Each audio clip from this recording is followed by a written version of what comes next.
Now I got a truck, full blown business. The business probably gonna pick up another 100 grand worth of work this year, and man, things are just on the up and up, dude. And I'm extremely happy about it. Well, Congratulations. Yeah, congratulations, and man. I like and that. I love those and success stories. I started without a truck. That's a hustler right there, man.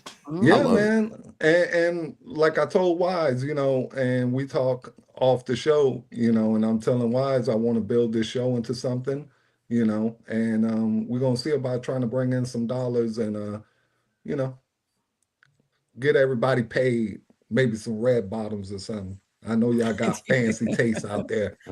You, you know the Lord women on have our mercy. panel, they got fancy tastes. What up, Spaces? What's up with you, bro? What's going on, everybody? How y'all doing? Doing well, Hello. All man. right. Yeah, How's it going? when Uncle Ro he mentioned the red bottles, I thought of the Drewski skit. I don't You know if know Oh, you look what? at I remember. y'all. just ran across that skit today. That it was hilarious, dude.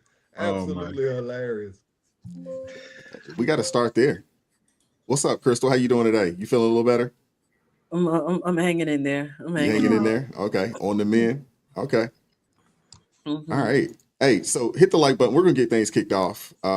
We got a lot to get into, so I'm gonna ask that the panels, my panelists today, let's try not to be super long-winded today. I know how some of y'all can be, um, Rolando, but let's stay in there. You know what I'm saying? Short, sweet, and get in and let's get out of there. All right. I want to start with this clip that I found, and it kind of, man, Rolando, I'm glad we didn't plan this. We didn't plan this at all. But Rolando Okay. with his hustler's ambition story, man, it's right on time, man. Because I want to play this clip, and it's, kind of, off the beaten path. But I want you guys to see this, man. I thought this was phenomenal. Hustler. Check my boy. Check my swag. That's the definition of a hustler, cuz you don't know nothing about grinding. Think about it. He already know he got like 20 and a half seconds to get busy. He got machetes in his hand. He got machetes in his hand and a hula hoop on his leg, and he is fucking juggling in the middle of traffic.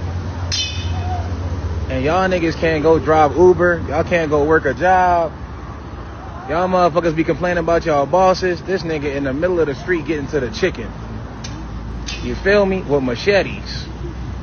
While y'all complaining. You better not never complain to me again. I better not never see it in my life. On God. He's official. He's official.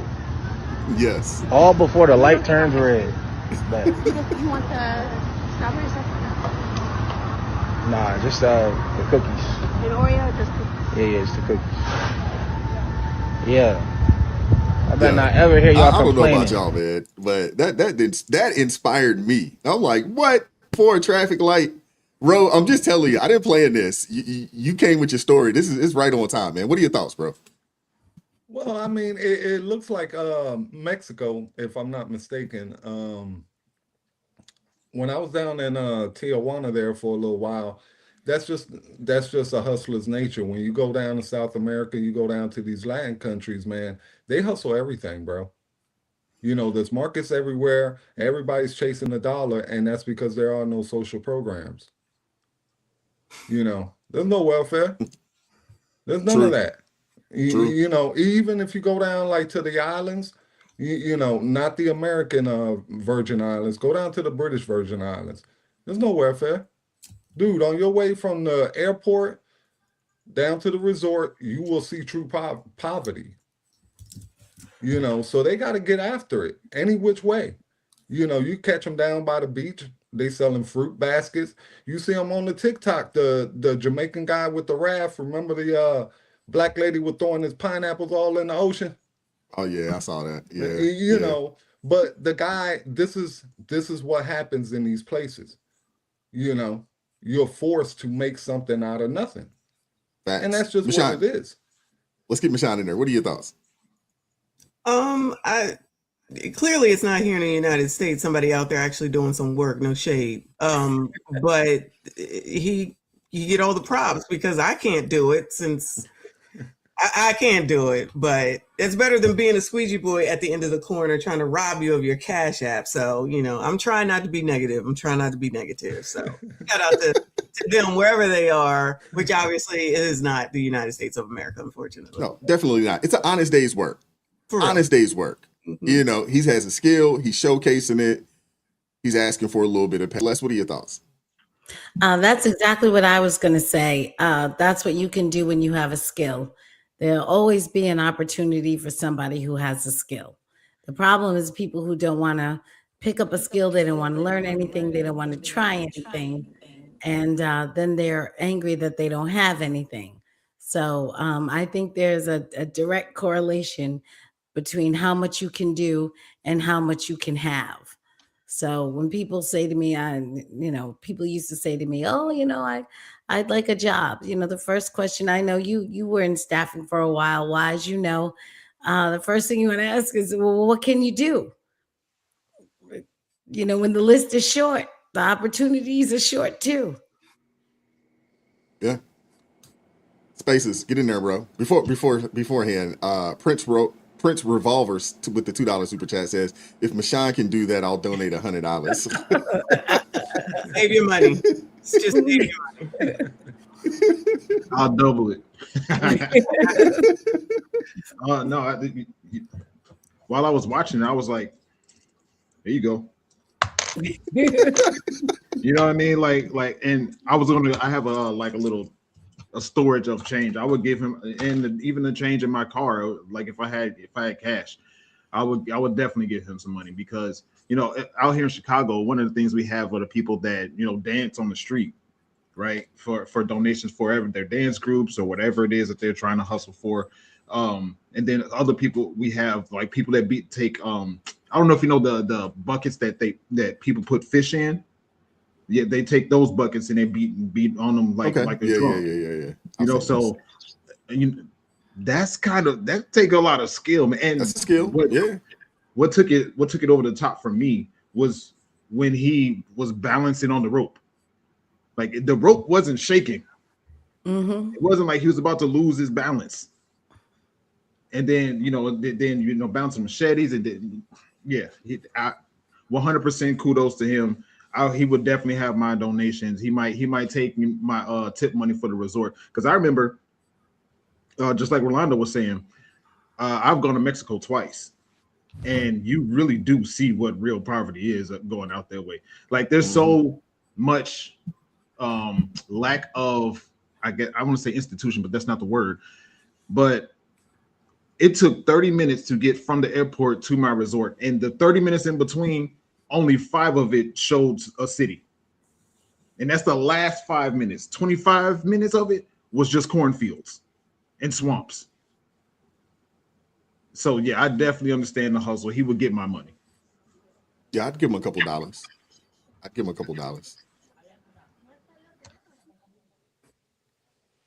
Crystal. I support it.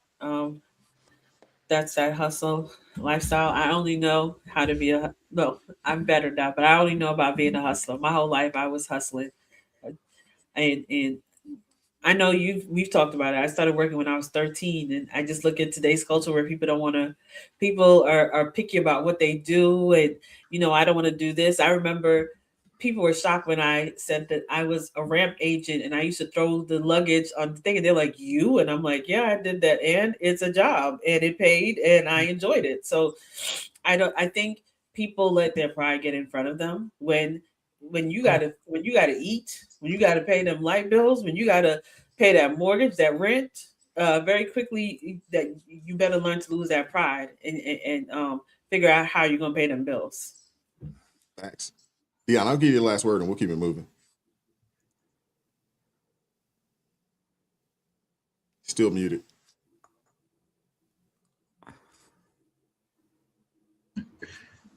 No? Struggle? All right, I'm going to kick you out. Well. All right, we'll keep it moving. A couple super chats I want to read real quick. And, if you'd like to sponsor the show, go ahead and sponsor the show. We'll put your name down there, show you some love. Shout out to Elizabeth coming through with the $10 super chat. Says, tell my make-believe husband I said, hey. I wonder, is she who's she talking about? I'm Of assuming course, this is you bro. talk about me, Wise. Stop acting like you don't know. Hey, well, hold on. We might have to fight for that one, Rolando. She's talking Oh, about hold up. Brother Wise. She's What talking you about talking about me? Married. He out the game. He ain't talking about I'm Big married. Wise. I'm way out the game. she Can't don't be she talking doesn't about. care. That's okay. My besties admire people. Okay, so Got you. Understood. that Understood. would be for you. Well, thank you, Elizabeth. I appreciate that. Hey, Rolando, I'll rock paper scissors you for. Come on, Spaces. You I know love you the can't do confidence, that, dude. Rolando. I'm not gonna lie to you. I love the confidence, man. I love it. Hey, Shout out to LJ. Spaces can't do that. It's against his religion, Wise. He can't gamble. Don't let him fool you. Shout out to LJ with the $2 super chat. Says for Spaces incense fund, where is the smoke? I'm actually getting rid of the incense. I found out that they're really bad for you and can potentially cause cancer. So I'm just burning my last ones and then switching over to the steamer. Forget what it's called. But steamer and then diffuse. Yes, thank you. Diffuser and natural oils. Okay. I like that. Cool. We got those in the house. But once you go there, you're starting to get fancy there. That's on the bougier side of things when you start talking about infused oils and steam. I mean, I'm telling you, listen, anybody show up to Spaces house, all it smells like is incense and jasmine rice up in there. This guy crazy, yo. All right, we got to get into Drewski, man, because he has a lot of good church folks out there upset, man. He has a lot of them upset. I don't know if you guys have had the opportunity to see it or cover it yourselves, but we got to get into it, man. I thought it was hilarious. Hit the like button, folks. Hit that like button for me. From the front to the back. Let's go. If you know he made a way. Open your mouth. Say yeah. I'm going to have Wanda stand up here. Wanda, please. Wanda told us earlier this month that she could not have a baby anymore. So I impregnated her with the word of God. I'm going to impregnate everyone with the word of God. You gonna get pregnant with the word of God. You gonna get pregnant with the word of God. You gonna get pregnant with the word of God. Impregnate. I had somebody in the congregation ask why I'm wearing Christian Dior and Christian Louboutins. Because I'm a Christian and I walk in the blood of Jesus. Give him some praise. I'm a Christian first and I walk in the blood of Jesus. Give him some praise. Give him some praise. So we are raising funds for a project in Zimbabwe. Yes, we are trying to get our congregation over in Africa. Amen. We wanted to raise $4 million for that. Amen. Hallelujah. That needs to appear today. We are not letting anyone leave until we reach our goal. Amen. Hallelujah. Life savings here. Give him some praise for that. Give it his life savings up. Apostle Richie says, baby, can you help me? I said, can you help me? I said, can you help me?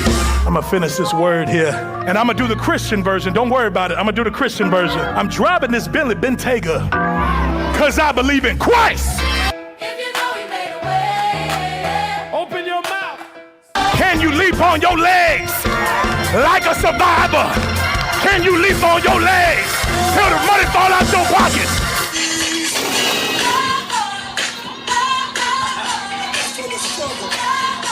Jesus, you are, Jesus, you are, Jesus, you are. Still praise the Lord. I need you to pray for my wife. Hey, come on, man. Hey, get your hands off my car. You gave tithes and offering? No. Back the fuck up, man. What's wrong with you, man?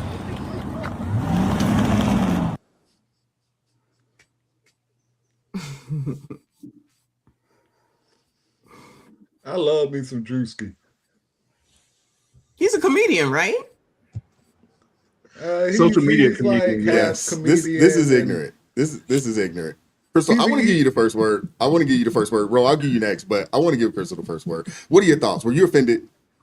Absolutely not. Absolutely not. Because that's literally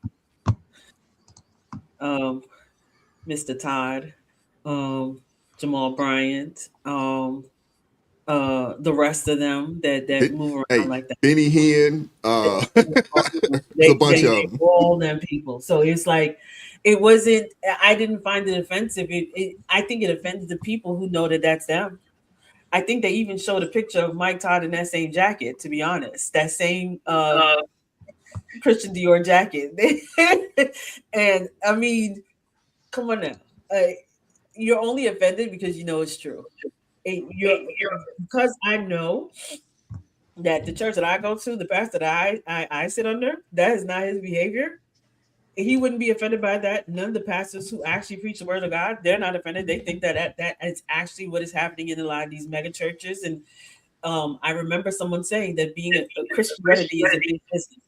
It's a big business nowadays. So a lot of people want to jump into it because they want to make money off of it, even if they don't care what the word of God stands for. So at the end of the day, Drewski did a great job, and he did something that was very necessary. He opened up the eyes of people who didn't realize, wait a minute, hold on, that looked like my church. Yeah, that means you need a new church. Facts. Michonne, I'll give you the next word. The funny part about all that he did when I just saw it for the first time about a half an hour ago, is that the drops that I have for my show are all of those things. The pastor coming down from the sky, it's real. We know that one guy, I can't think of his name, closed the doors. We got a whole drop for that. There's a drop for a preacher who's in the middle of preaching and a woman walks by in a tight outfit and he said, Lord have mercy, while he's, checking her out. So it's like, why are y'all offended? Y'all see the same thing. Plus what we just watched with Jamal Bryant. I'm surprised it wasn't, he didn't put that in there, with his wife, and he's still, cutting for him. But in another scene, they had shown Jamal, his wife, in front of a Rolls Royce. I might have said that last week. And the chat told me that it cost like $600,000 to $700,000. Not to mention, child, I'm sorry, y'all, Bishop Lamar Whitehead, who just went back to jail after fleecing his congregation while he's living in Jersey with Louis and everybody else in $1 million mansion, and y'all are in a storefront that looks like a garage for your car to get detailed, and y'all still giving him money. So honestly, I just don't understand how people are falling for it still. Because I'm like, if you're in the same position that you were a year ago, a year later, then you might need to do some evaluation. And I'm very picky on who it is I listen to, because I said my pastor would never, ever. And if he does, that's when I got to go. And then Bishop wouldn't, of course, because I love him to death, because he'll just say it regardless and speak out on anything. And I love that about him. But there's some people that I don't get it, especially like, and I'm sorry to be long, after everything that happened just now with Jamal Bryant and all them people up there, while he's over there saying that mess, I'm like, y'all, I could never. I don't understand, but y'all do you. If that's how you think it works, then good for y'all. Crazy. Everything he did is accurate, and what he did was accurate. 100%, 1000% accurate. Ro, before you go, and I want you to get the next word, but I want to play a couple things for you guys real fast. Hold on. There he is. Called the Flying Pastor. Look at him go. Pastor Bartholomew Orr says his church in Mississippi has been using the flying equipment for several years for Christmas services. Why does the church need flying equipment? Seriously, why? Why does the church need flying equipment? We actually have a company that comes in, installs it, takes our people through a flight school just to make sure that everything is safe. So the pastor figured it was time to give it a go himself. Jesus Christ is on his way back. It started a little jerky, but he quickly got the hang of it. Actually, I wasn't nervous. They kind of creeped me in, so it wasn't like I was zoomed in. The pastor has been mocked by some who call him a Beyonce wannabe. The pastor says the proof is in the pews. I think more and the cost that is involved. There's 1,000 of you. I said close them doors. Ushers, close the doors. Close the doors. Close the doors. We all gonna leave together. Believe God as long as I want to. If I want to believe God for a 65.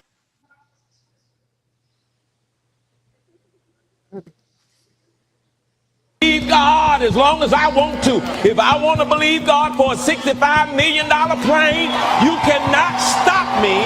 You cannot stop me from dreaming. Now you see why the devil tried so aggressively to discredit my voice. Take it! Take it! Take it! Take it!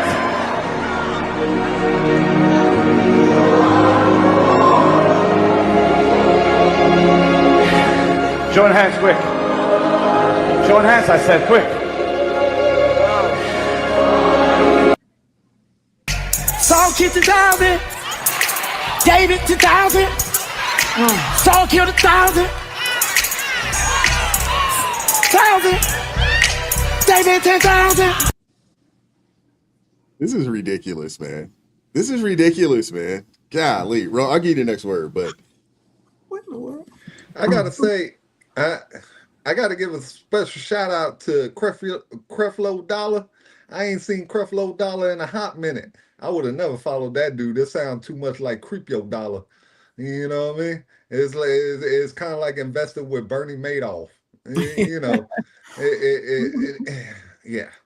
But look, I hear they're upset.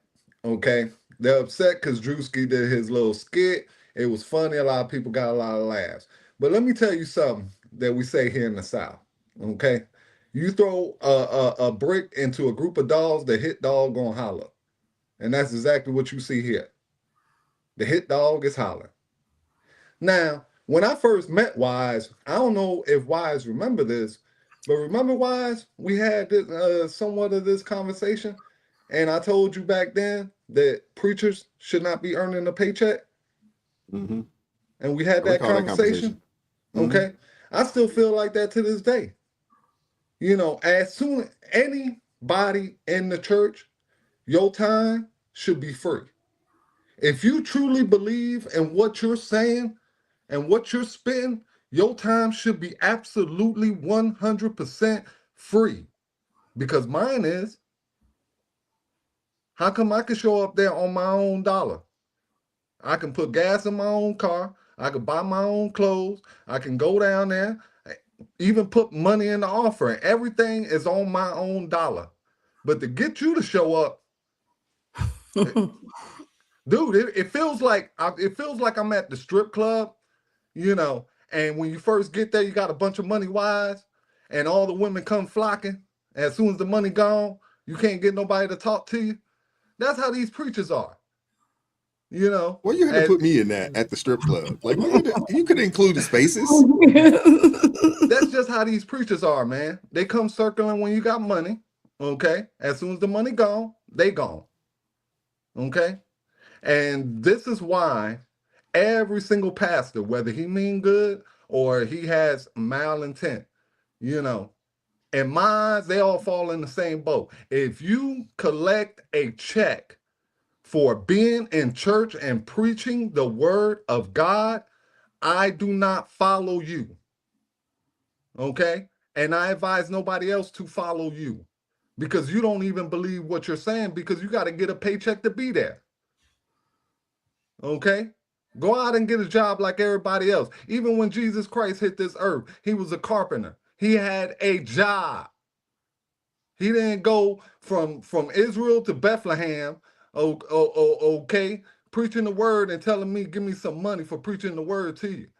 No. When he got to Bethlehem, he went ahead and built a staircase for somebody, built a building for somebody, got some money, ate, whatever he needed to do, just like everybody else. Okay? So if Jesus could do it, you can do it. Okay? That's how I feel about that. And nobody ever gonna knock me off my horse when it comes to that because I see too much of this. You know, and to all the gullible people in the church, hey man, if you're willing to donate to these guys, then go ahead and knock yourself out. And for anybody else, if y'all want to go and follow these dudes and, you know, donate your money, I don't feel bad for you. Believe in what you believe in. You know, But when your Social Security check gone or your pension gone or they done stole all your money, just don't come complaining. Because that's all these guys about. They don't even believe in what they're preaching. You know, there used to be a saying, Wise, remember this saying, ain't nothing free but the grace of God? Remember that saying? I used to love that saying. But now we need to readjust that saying to ain't nothing free but ain't nothing free in this world. Absolutely nothing. Even the grace of God. Because they done found a way to put a price tag on that. And it's disgusting. Because that used to be the safe place for people could go when they on their lowest point, okay, and they looking for redemption. You can always go to church. Okay, the Catholic Church and churches in New York back in the day, I don't know if they still do it now, but their doors never closed. They were open 24/7. Okay, you could walk in there at 3 or 4 o'clock in the morning and do a confession or do whatever you need, like candles, whatever. Okay, it was a place for everyone. Now it's only a place for the people who's willing to give and give everything. And they expect me to follow that. I ain't doing it. So let's give you the next word. Well, I'm a big fan of freedom of expression. So go Drewski.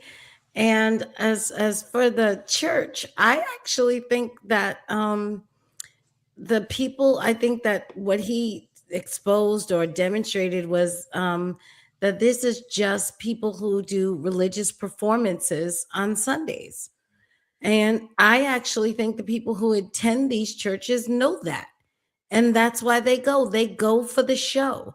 They go to be entertained. They go to watch a show on which the subject matter or the storyline or the narrative is religious, but it's just a show. And I think they know that. And I think the only reason there's some people that are upset is because they don't want you to know that. But they know what they're doing. They know what they're getting. They know they're not going to learn how to repent from sin and learn how. They're not going there to do any of that. They're going there to watch the show and to be entertained, and that's fine. And they should. They just don't want you to know that's what they're doing. They want you to believe that they're in a serious religious practice where they are working on their relationship with God. They don't want you to know that they're in there jumping on the good foot and all that other stuff that he had them doing.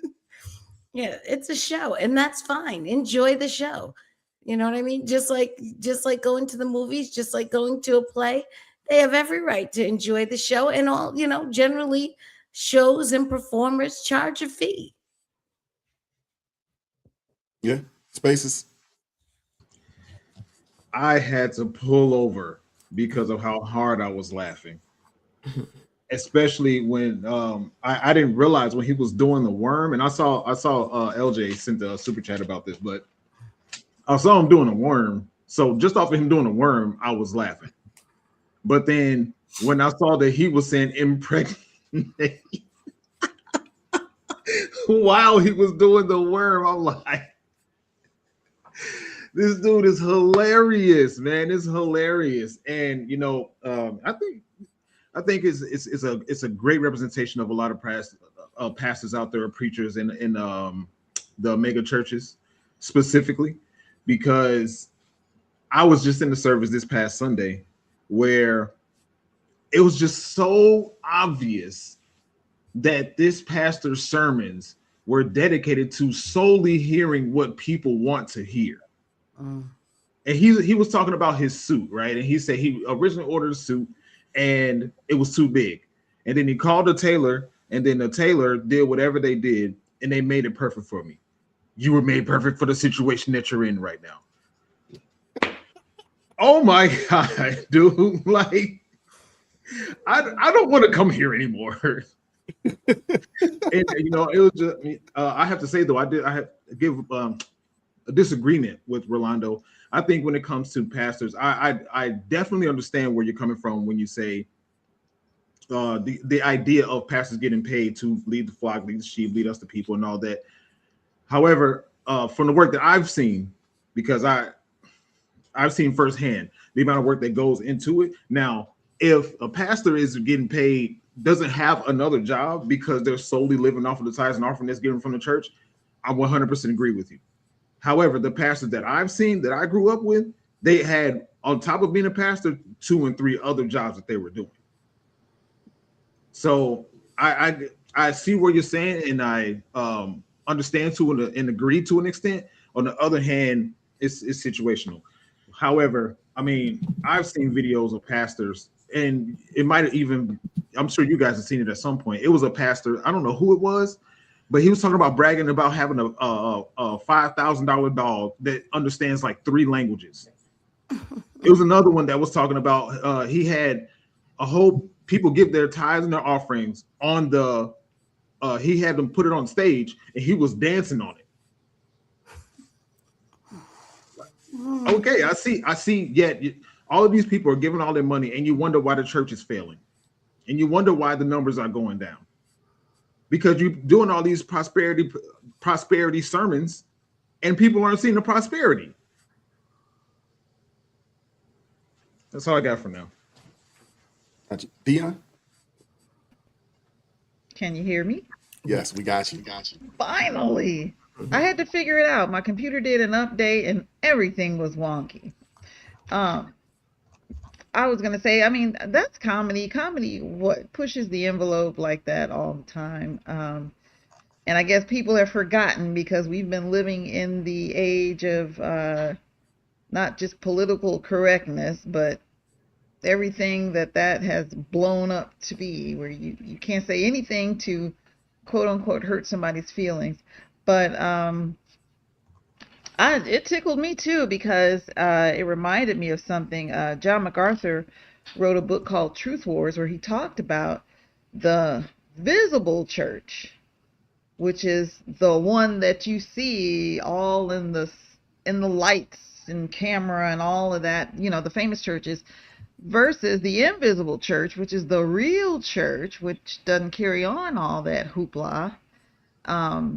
And, you know, he did an example of how they do all the things in this cultural Christianity, the visible church, or they put, like y'all said, they put on a show. So, I didn't jump down in the comments. I just saw it, I think, yesterday. I didn't jump down in the comments to read because I was rolling through looking for something else, but I didn't realize that there were different pastors that got uptight about it or whatever. But I'm like, well, if they said anything, then they you know, kind of told on themselves. But then they wouldn't have to really tell on themselves, because everybody can plainly see what's going on. And that's why they were able to laugh, because they, you know, made the associations with, you know, whatever preacher he was making fun of at the time. So anyway, that's what I thought. Most good comedy. You got to have one going on.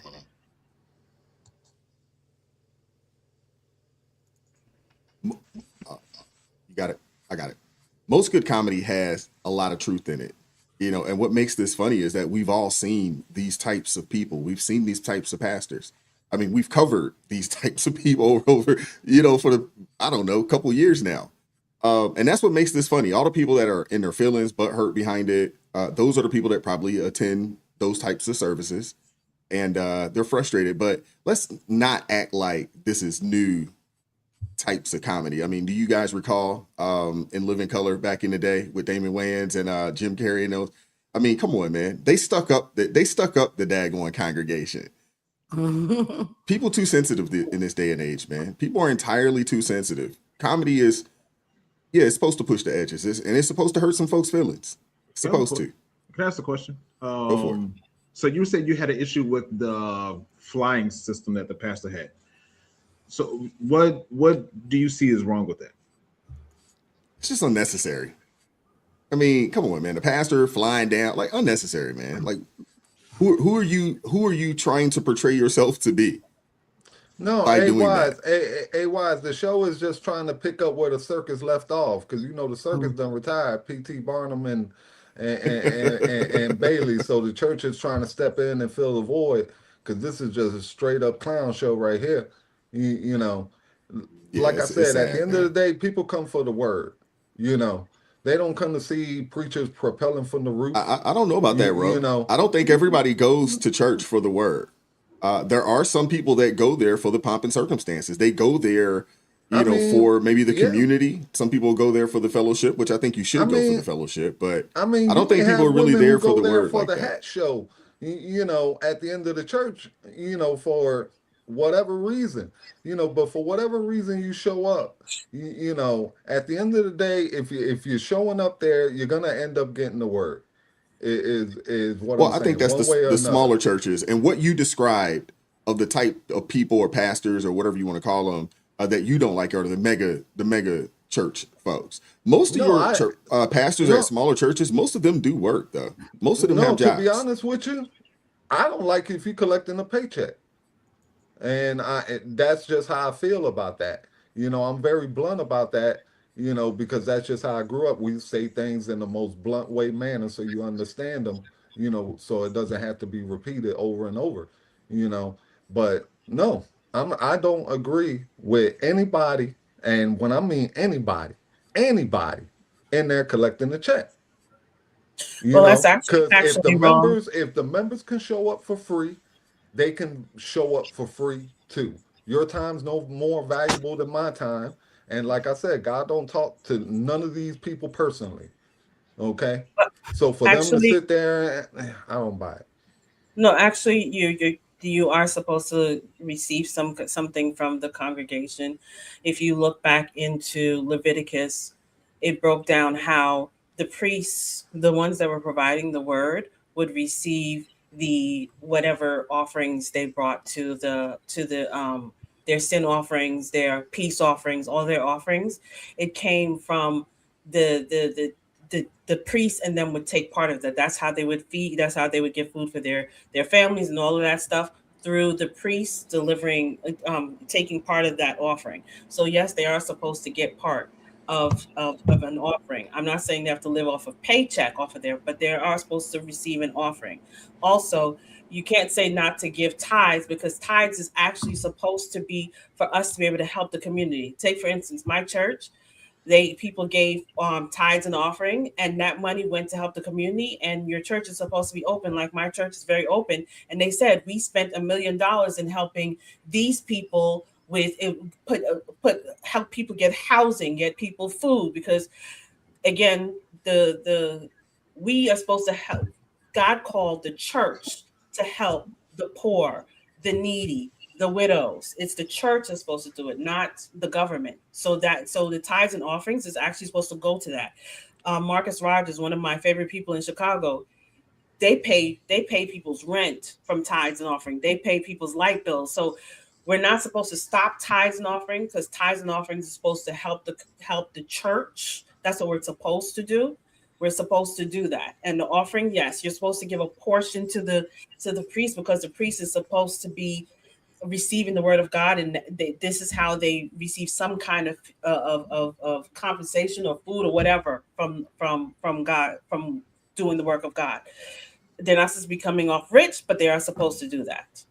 I So I never, just I, well, hold on. I never went to a mega church. I went to a small church. And I know what tithe is. I know what Leviticus is, even though I know everybody on the panel think I'm just like some ignorant ghetto dude from the street who don't know the Bible or whatever. But actually, I No one grew has up. ever suggested that. Well, I'm just saying. I grew up initially. I grew up Catholic, you know, and my mom switched over to Adventist, and we grew up as Adventist. Okay. I know what tithe is, and I've given this example several times on this show. You know, our church would collect tithe, they would use it, and it would literally benefit the children of the church. When members were sick or short on food, we had a food pantry. They would go out, they would do all types of stuff. Okay. And I've told this to Wise several times. Our preacher didn't collect a paycheck, he was a mechanic by trade. You know what I mean? And he was there because he wanted to be there. And every summer, you know, all the kids that went to that church were all project kids, you know, and we went off for 3 weeks to summer camp, you know, to give our parents some relief and let us see things other than bricks. You know, because I'm from Newark, New Jersey. It's known as Brick City. Okay, so we can get out into the flowers and see nature and all that. That's what I grew up church as being. I don't recognize what this is. You know what I mean? Because I understand. I understand what you're saying. I'm gonna repeat what Wise said because he corrected me the other week. It's the love of money, and when you start incorporating money and money starts to become the main source, then corruption is gonna leak in. You have to remember that there's sayings from thousands of years ago that are still relevant today, and one of them is this: everything is corrupted once man touch it. Remember that. As soon as man gets a hold of it, he perverts it, okay? And he makes it work to his own will. And a lot of these people rule through the clergy, through religion. You know, telling them that this is what the Father intends for them. But what these people don't know is the Father doesn't speak to him no more than he speaks to you. Okay? God has given every man on this earth and woman a moral compass. That's why something on the inside tells you when you go to take something that ain't yours, that ain't right. Something inside you tells you if you have thoughts of killing someone, that ain't right. God instilled those 10 commandments in you. Now, if you choose to obey them, that's on you. If you choose, to ignore them, that's on you. But he's giving you the whole moral compass that you need to guide yourself through this world. And no other man needs to direct you in any other direction. God has already pointed you in the right direction. Can I just say that I think that I'm sorry, real quick, that Drewski is pointing out that all this has turned into a clown show. Enough of it has basically turned into a clown show, and the fact that so many people seem to be following the show, it makes it even worse, because when you try to speak out to say, this is a clown show, they're like, you can't talk about them. That's God. What are you talking about? You don't know. So which is when I'm like, all right, well, do what you want. And when you end up wherever you are, and then you want to say foul, no, because that's what you want to follow. And William Murphy did the same thing, and somebody else did few years ago on New Year's night. And I love William Murphy. What is it, child? Some song that is not appropriate for church in any way, shape, or form. That they would. Was it the Walk It Out or it was Swag and Surf? It was Swag and Surf. Yeah. Swag and Surf. That's what it was. Yeah, that's what it was. Yeah. Doing all that, and it's like, y'all, seriously, is this really? Even though it's supposed to, the excuse, it's supposed to bring kids in. Okay, if that's what y'all think, then that's what y'all think. But it just and then when you're doing that and you're getting the people in and you're getting all this money, and then like I said before, your pastor ends up having Gucci, Fucci, Poochie, and Lucci, and you still sitting here in Walmart stuff. I'm trying to understand, when do y'all get a clue that something just ain't right? I think it definitely has turned to being about money. I don't know, what you do about that, except for the people that come to the church got to realize y'all got to leave this alone, because all you're doing is leaving yourself in the same spot and they're elevating. And that should be your sign right there. Everybody should be elevating. And why they have to always look so like braggadocious and have so much stuff and just look like you just came out of Neiman Marcus all the time. That's braggadocious to me. And then they still up there. Like all those people at Jamal Bryant's church. Ain't no way. Yeah. These are prideful, covetous people. That's what a lot of that is. It's a lot of that going on. I'll be super quick, Crystal. I'm sorry. I'll be super duper quick. I just want to talk about how these comments are hilarious. I'm looking at the chat right now. 1117 King said, I see Jill Scott, which I think is Crystal, Common, which I think is Ro, and Ludacris, which I think is me. I did see that. He told Common to wrap it up. He going too long. Hey, I appreciate being compared to Common. He was on John Wick, so I love Jill Scott. She's amazing. All I wanted to say was I agree with what Michonne is saying, because again, you have preachers, you have pastors like Marcus Rogers. You have my pastor Philip Anthony Mitchell. You have a bunch of them saying what you're doing is wrong. To those churches that are like the Jamal Bryants and them that are doing these, they're saying it, that what they're doing is wrong, and you're not preaching the word of God. And people come in the comments and say they're hateful, y'all are hateful, y'all are just jealous of this church and that pastor and so on and so forth and blah blah blah. So Drewski just basically put a light on it. So for a lot of those pastors who have been calling out this and saying that is not of God, they appreciated what Drewski did, and that's the whole point is. The pastors who have been calling this and saying that the mega churches that are making this a whole clown show and have been attacked for it, they appreciate what Drewski did and they're commending him. They said God used him in comedy to show people, especially those people who say they go to those church, they get to see for themselves. This is the type of church I'm going through. So definitely I'm a fool for sitting here and giving them all my money while they're running around here with red bottoms and saying I'm walking in the blood of Jesus and all that crap. They get to see it. Yeah, nothing close to it. I want to recap super chats, man, and we're going to keep it moving. Thank you, Crystal. We're going to keep it moving. Shout out to that Shatara Jolie with the $2 super chat. Says she here for Michonne only. The besties love you. Look at that. Come with her own fan club. I love it. Shout out to LJ coming through with the $2 super chat. Says I died when he did the worm. Yeah, I had to watch it a couple of times because you're missing some things. Even the end, when the dude was like, man, don't touch my car. It's just like. And I'm sorry, Mr. Wise. I don't know if you saw it. There was a pastor. I think he was making fun of that pastor, but it was a video. And I need to watch it a few more times. But it was a pastor where he had his Bentley parked in the church. Oh, yeah, I saw that. Yeah, he had the Bentley parked in the church, propped up. Yeah. Yeah, then one of the people, he was like, this is God gave us this Bentley. And then one of the people in the congregation said, can I drive it? He was like, no. That is not what God wants for us. Dude, the best part of that skit was when he showed the red bottoms. That just had me rolling.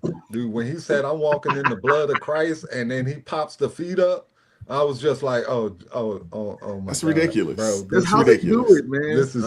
This is nuts. LJ again with the $2 super chat says, say Drewski. No, I can't. I ain't messing with you. I got you. I'm pregnant. I'm pregnant in the name of. I'm pregnant with the word of God. Y'all are ignorant, man. I ain't going there with y'all. Shout out to 1117 King with the $10 super chat. It says, bless y'all, just having fun. I loved it. Now he said Jill Scott, Ludacris, and Common. Okay. Listen, I'm all in for comedy, man. I love somebody with like a Drewski came off with like some 80s comedy, just straight to the gut, dude. No punches pulled. I loved it. Yeah, it was. I thought it was funny, and it was good exposure. It's bringing. It's funny, but it's really a serious conversation that needs to be had. These people need to be called out, and maybe this is the best way to call them out. Through humor. And through a comedic lens. I thought it was only good. Dude, I don't really get too upset about it because at the end of the day, they're signing up to get scammed. Mm-hmm. And they know it. Yeah, they know it. Absolutely. What can I do? I can't stop them, bro. I was talking to Jay Witt earlier, and I was telling him, I don't know if you guys are familiar with the Sweet Daddies. Are y'all familiar with them? Yes. Have y'all heard of that? Michonne, you haven't covered the Sweet Daddies? Oh man, I had to email it to you. Oh man, it's a mess. It's a mess. It's a mess. It's beyond a mess, to be honest with you. And the man's the pastor, but they call him Sweet Daddy. It's crazy. There's no way I'm calling another grown man Sweet Daddy. It's not happening. As a woman, I'm not doing that either. That sounds crazy. Let me tell you, Wise, if I was a fraudster, let me tell you, I need Benny Hinn's email list of everybody in his congregation, bro, because I'm sending out the Nigerian prince scam to all his followers. You know what I'm saying? And my best African voice. Hey man, you send me 10 grand, I'm gonna send you 10 million. Let's keep it moving. Go for it. Go for it, Celeste. I was gonna say I can wait. I'll be honest. I don't think that the people are getting scammed. I think that they're paying. I think that it's a fair exchange. I think that what they want is to be able to go to a religious show, and what they want is to be able to continue to sin and not be told that they have to repent. And for that, they're happy to pay and see the show. I don't think any of these people are getting scammed. I think they sit there every week, intentional and on purpose and in clear mind, and they're getting an exchange. They get a pastor that says you're fine and there's no need for you to repent, and they pay for that. They're very happy. I think it's a very fair exchange. Celeste, I agree with you, because if I sold you a dream and you're willing to pay for it, then no crime has been committed. Yeah, facts. Mm-hmm. And LJ said, Michonne, you just hadn't met the right man yet, in reference to calling him sweet daddy. I have, and I still wouldn't call him that, but thanks. Ain't no way. That's crazy, man. That is crazy. I don't even want to be called sweet daddy. Don't call me that. No. That's crazy, man. I don't know if you guys heard, but Jasmine Crockett called Stephen A. Smith Django.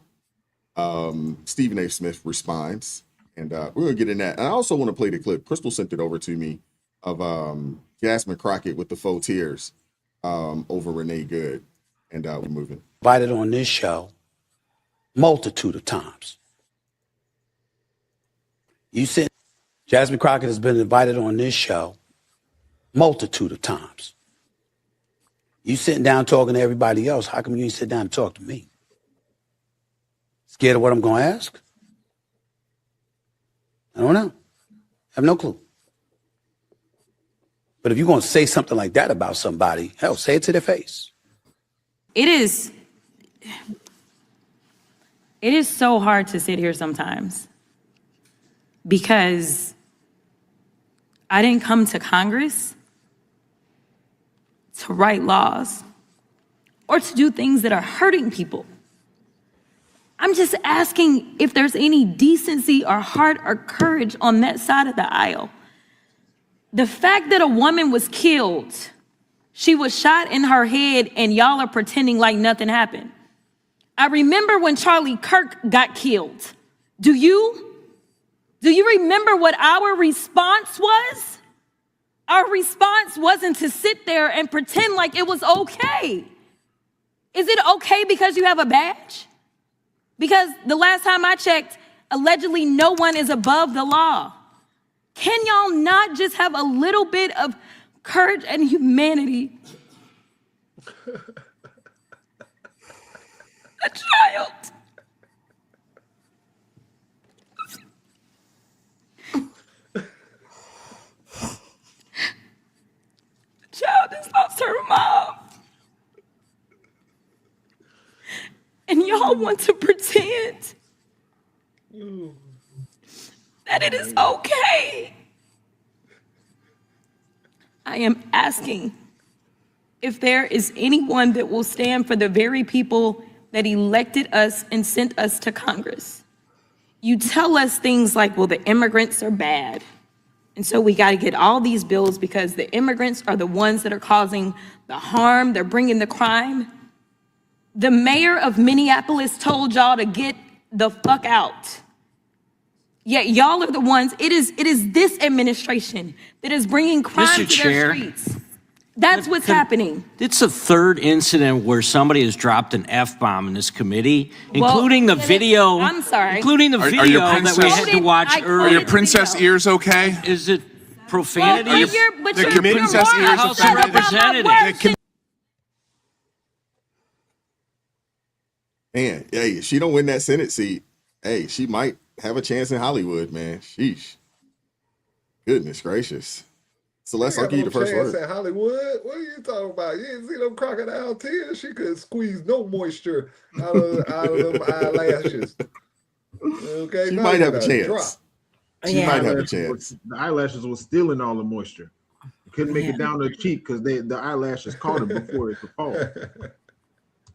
It is amazing that all of these people who are publicly crying have such a difficult time producing a tear that anybody can see, or any of the other signs that come with crying.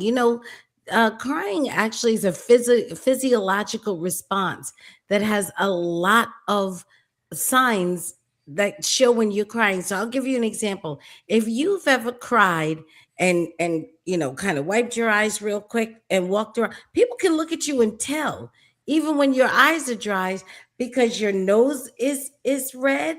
There are lots of things that are tells for the fact that you are legitimately crying. So all of these people who are, have these public cries that have no attending sign and can't ever produce a tear, it just makes it, again, we're more performance art.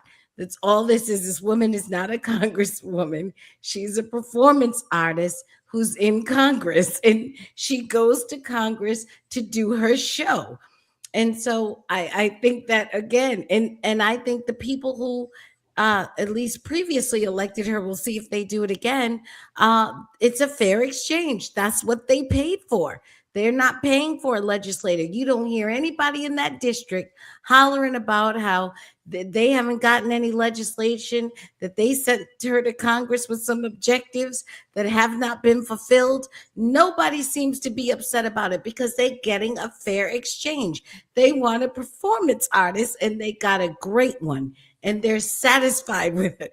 They're satisfied with her. We are not satisfied with her, because we have a different understanding of what we think a congressperson is. She's not a congressperson. She's a performance artist who does her performances in Congress.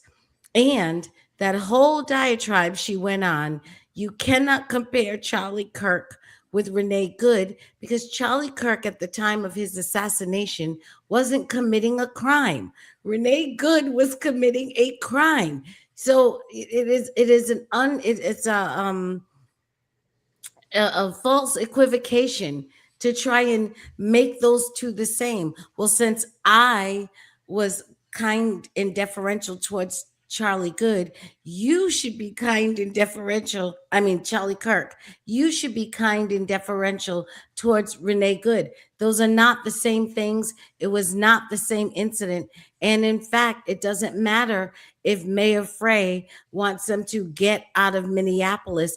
The fact is Mayor Frey has no authority to kick them out of Minneapolis. So he can scream and spit at the wind all he wants to. He does not have, and they should know that by the fact that he couldn't make ICE leave. He can't even keep ICE out of his hotels.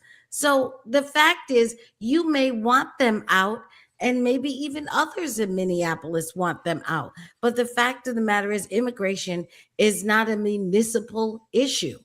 It is a federal issue. It is of the purview of the federal government. He has no authority in this issue, and it is a shame that it seems that all he can do, since he cannot help with the process, he's intent on frustrating it, and particularly sending these liberals out who have somehow are signing up to become liberal kamikazes, where they're literally putting their bodies on the front line to do some suicide death by cop missions. This thing looks insane. It looks absolutely insane. And if Jasmine Crockett wants to talk about callousness, that's the most callous thing I've seen, is to send people who don't know better in to die for an ideology, or so that you can quietly steal money and not have anybody find out. That is diabolical. Michelle, I'll give you the next word. Oh my goodness, where do we start? First of all, her and her fake tears, she can miss me with all that. Now, I did actually cover that one, and I'm like, when she started whining about Charlie Kirk, I'm like, girl, you're the one that was yelling when they tried to have a moment of silence. Yes, we do remember. But of course, the 92%, because that's who I always go for it, don't seem to remember anything, because as long as it's a Black woman saying it and they're saying whatever they want them to say, then they're all good with everything. But let me say something, I'm a coon. Then you got Stephen A. Smith that don't know what he wants to do. One day he want to dress up, next day he don't want to dress up. I don't even know why he bothers. He was addressing something I never got to get to, a Keith Olbermann and someone else. And I'm like, dude, yeah. Why do you waste your time? Forget it all and keep it moving, because you're looking crazy like a ping pong ball. You got to answer to all these people. You got Joy Reid coming for him. You got Jasmine Crockett coming for him. Ignore them. That's the best thing that you could do, in my opinion, and move on with whatever the heck it is that you feel like you need to say. Because either people are going to rock with you or they're not. It doesn't matter what they say. And the way that the rest of the 92% follow them is just crazy to me. I just don't understand. Like, y'all are following this woman just because she's black? Are you listening to what she's saying? She's full of it. But like everything else today, if that's what you want to follow, we got to just leave it with that. Because if you want to be sitting around and listening to this person, and if you do get her in, right? Because I keep saying, all the people that y'all keep reelecting, what the heck are they doing for you? Because then y'all always are like, well, what does such and such do for the black community? Well, what does such and such do for the black community? And as long as Jasmine keeps saying Orange Man is bad, because I feel like that's what she says, then that makes everybody happy. Do y'all care about anything else? All right, you hate Donald Trump. Anything else? Is there anything else? It's like, that's it. And it works. And it works. I'm just like, you make me ashamed sometimes, but whatever. Let them. Because I'm going to just keep saying, I'm going to remember this. When the time comes and you put them back in, just like when they reelected Doogie, Brandon Scott in Baltimore, they elected him, and the very next day, I promise you, the very next day, they said, we have to talk about this food desert. Now, wait a minute. You just reelected him. Shouldn't you have talked about that before you reelected him?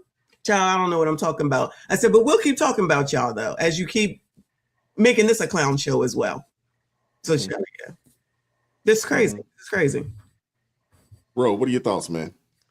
Well, with her, the first thing I started thinking about when she was like, oh, well, when Charlie Kirk got killed, we didn't do any of that. And I just started thinking back because, you know, I got a good mind. I got the mind of an elephant. And I started thinking back, like, I heard her call him a Nazi, a white supremacist, you know, all these different kind of things. Okay. The man gets killed after all the rhetoric. What's the first thing you see on TikTok and across all these social media platforms? All the liberal followers celebrating, mocking this man, doing neck gestures and everything else. And even the other day, I noticed they were doing a story that at AmFest, they have a Charlie Kirk tent set up where basically you can take pictures, you know, basically redoing the Charlie Kirk shooting at AmFest. Okay. And if you don't believe me, you can look that up. But this is what her party is, you know. And for anybody who doesn't know, the cop that they're trying to label as a murderer, turns out he had internal bleeding from the hit of her automobile. So for everybody who thought that it wasn't serious, there was no injuries, he could have just moved to the side. Well, literally the man had internal bleeding. So now you can see why he opened fire. And also, where's this narrative coming from that women can't get shot? I don't know where that came from. Okay, like it's such a travesty to see a woman get shot. Listen, they could FAFO too. You know, if you want to go out there and, you know, you want to put yourself in that predicament, you're going to find out just like a man will find out. There's no difference. You know, until that is a white woman, honestly. Look, until they make a trigger or a gas pedal that a woman can't pull or press on, if you know, involve yourself or engage yourself in any of these activities, you're going to get shot. It is what it is. You know, like I said, to me, the victim in the whole thing, I do believe that she's a victim, but the biggest victim are the kids. Mm-hmm.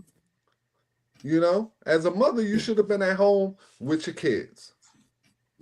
Yeah, now, but I understand they're that training these people. They're training these people to do this. This is all by design. Crystal has talked about how they gather the troops to do these protests. They have this network. Well, come to find out, this lady, she attended some former class or program that would teach them, you know, how to be radicals.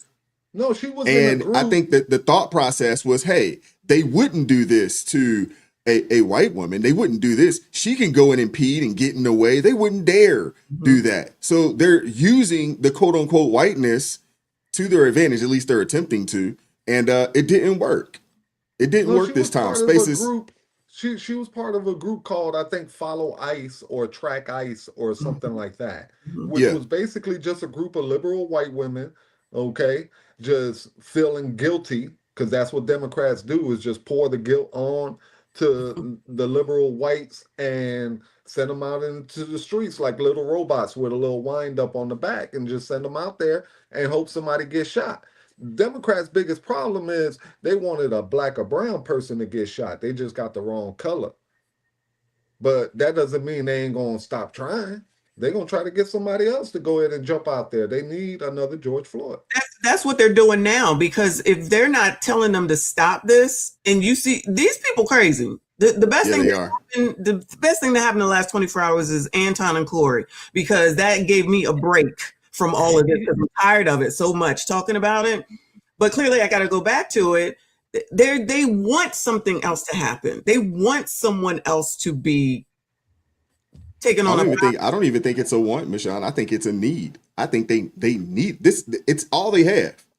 They don't have solutions. Their policies suck. Their agenda is terrible. It's wicked. This is all they have. It's agitation. This is it. Wise, if Democrats could have got there before the police got there, you know, when she got shot, they would have made a black face. So when the cops show up, they'd be like, "Yeah, man, it was a black woman. They shot a black woman in the head." I'm telling you, this is how desperate they are. Okay, they need Imagine something. if it was a black woman, though, they would be. Oh man! Oh, they might have burnt the city down. You I was know, on gonna that say, one. You know, it would have got real wild. I think it would have got real wild. I want to give Spaces, Crystal, and Dion opportunity to get in there if they would like. You know, it's crazy that, you know, we're having this. As you guys speak, the more of my same exact thoughts come out, right? Like what, and as soon as I see Jasmine Crockett, now I just got to call it Jasmine Crocodile Tears, because what are you even? You were one of the main people celebrating in a political manner, celebrating Charlie Kirk's death. You were one Can of I the ask you a people question that- real quick, Spaces? Do you think that she will take on or take up on Stephen A's request? Do you think she will pull up for that interview on his show? Do you think he would? Do you think she will? Pulling up on any panel? You know what? Check this out. To answer It your wouldn't be a question, panel. It'd be a one-on-one interview with him between right, I'm sorry. her and Stephen A. Do you think she'll do it? No, to answer your question. But not only will she not do it, but I don't want to see her debate Stephen A. I want to see her debate Byron Donalds.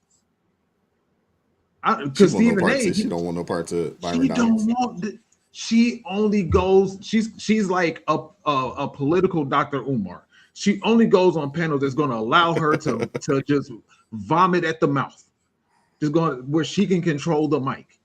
All she does is just talk. I mean, honestly, I don't know, man. I mean, I don't think if she was to come on the show, I think Stephen A would spend 30 minutes of the show pandering to this woman. Honestly, I'm almost for certain he would. She would get all types of praise and adulation the entire show. He'd be very reluctant to be tough on her.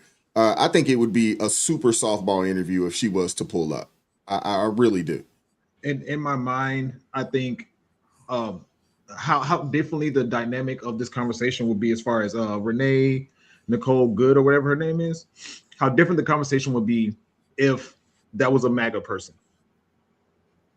That if she was a MAGA person, or if she was a black woman, how differently would your conversation be, Jasmine Crockett, if the situation was like that? Stop playing. Why? You know, she's her pockets are getting fed. That's why she keeps doing this. And so to some degrees, I'm like, whenever I see her on the screen, I'm like, she's just gonna say something stupid. I don't want to hear nothing she has to say. But at the same time, it's just great content because you know she's gonna say something stupid. Yeah. That's all I got. Crystal, what are your thoughts? Answer that question for me. Do you think she'll pull up? Do you think she'll pull up and sit down and talk to Stephen A?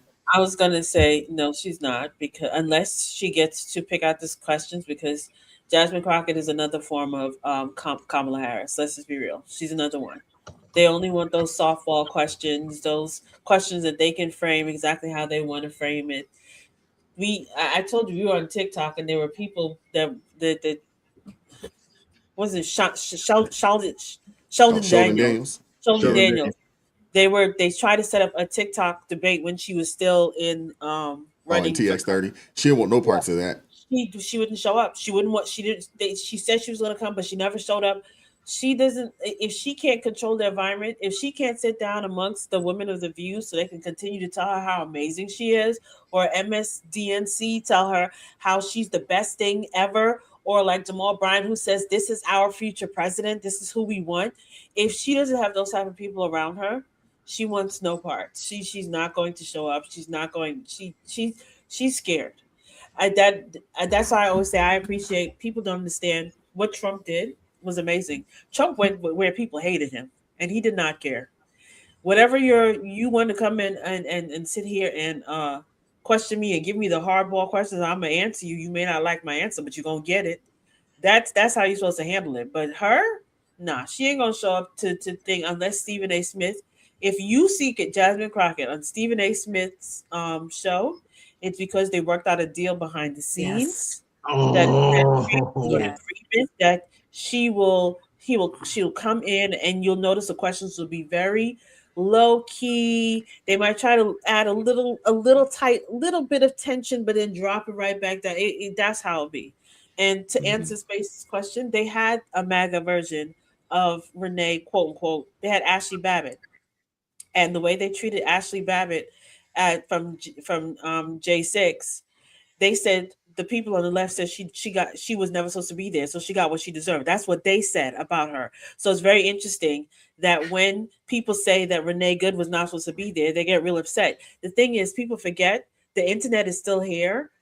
Like Michonne, I reacted to Jasmine Crockett too, and I was like, you hear her big mouth loud and clear dropping F-bombs when they asked for the moment of silence. But all of a sudden, you want to tell people about humanity? You had zero humanity when they asked for a moment of prayer. Her and her fake crocodile tears always irritates me. I cannot wait till she has no more seats. She's gone back to her life, wherever that may be. Don't bother to go into acting, because she's not going to get a Tony, or Golden Globe, or Emmy, or Oscar with that fake tears. Because she's gonna be on The View or something. The View will gladly take her. They might take her because but then who knows how long The View will stay on, because people are sick of them too. So I'm just saying, y'all could see her on The View, right? I mean, I could see her on The View easily. Her and Marjorie Taylor Greene. Oh, Dion, do you have anything, or you want to keep it moving? Just to say, I'm so sick of all the fakeism. I don't know what to do. All the gaslighting and everything. She acted like she was just so heartbroken about Renee Good, but I heard her say, she mentioned, she left a child behind. Well, she had 3 children actually. And 2 of them didn't even live with her because they had been undergoing abuse, allegedly, from the wife thing. So, study up on your sacrificial lamb, or whatever y'all want to call it. I swear, I believe that these people, and this will sound crazy to folks that don't believe like this, but man, they operate in witchcraft on a whole nother level. They got some hired witchcraft practitioners on staff, because like I saw a video yesterday. Somebody had did the whole compilation a couple of years back when Maxine Waters and different ones of them were saying things like, when you go out, basically when they were doing all the inciting violence, and it hadn't started yet. And back then I was like, y'all sound real crazy.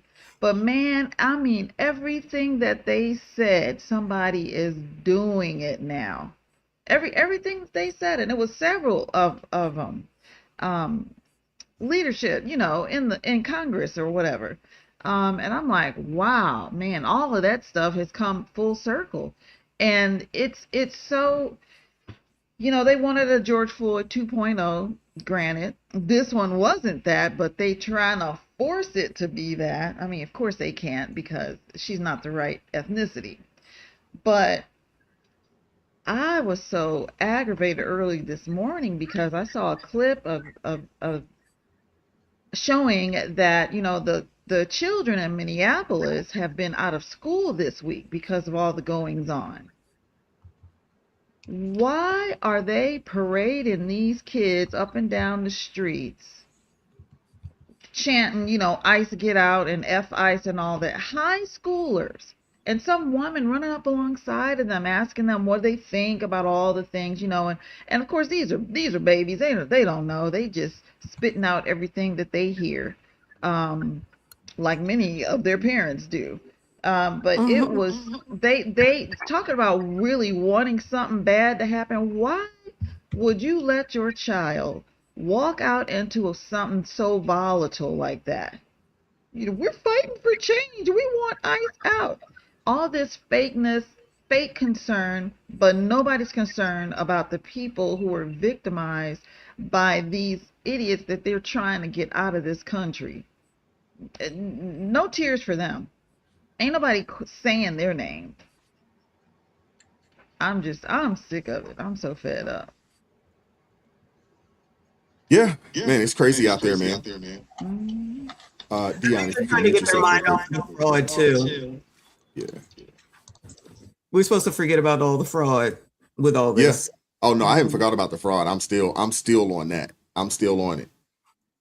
Ditto. We can't let it go. And they're actually they're diving into California now as well. Good. Now, I don't know if you guys heard, but I want to play this right here. This is crazy. Up in North Minneapolis, there looks like there was another incident, ICE versus the protesters. Yeah, it's getting pretty crazy. We'll see how much I can show. They looks like they're trying to force through to control the scene with their vehicle. They're clearing. There's a person arrested, it seems. I'm not quite sure, on the ground. She looks like she's cuffed.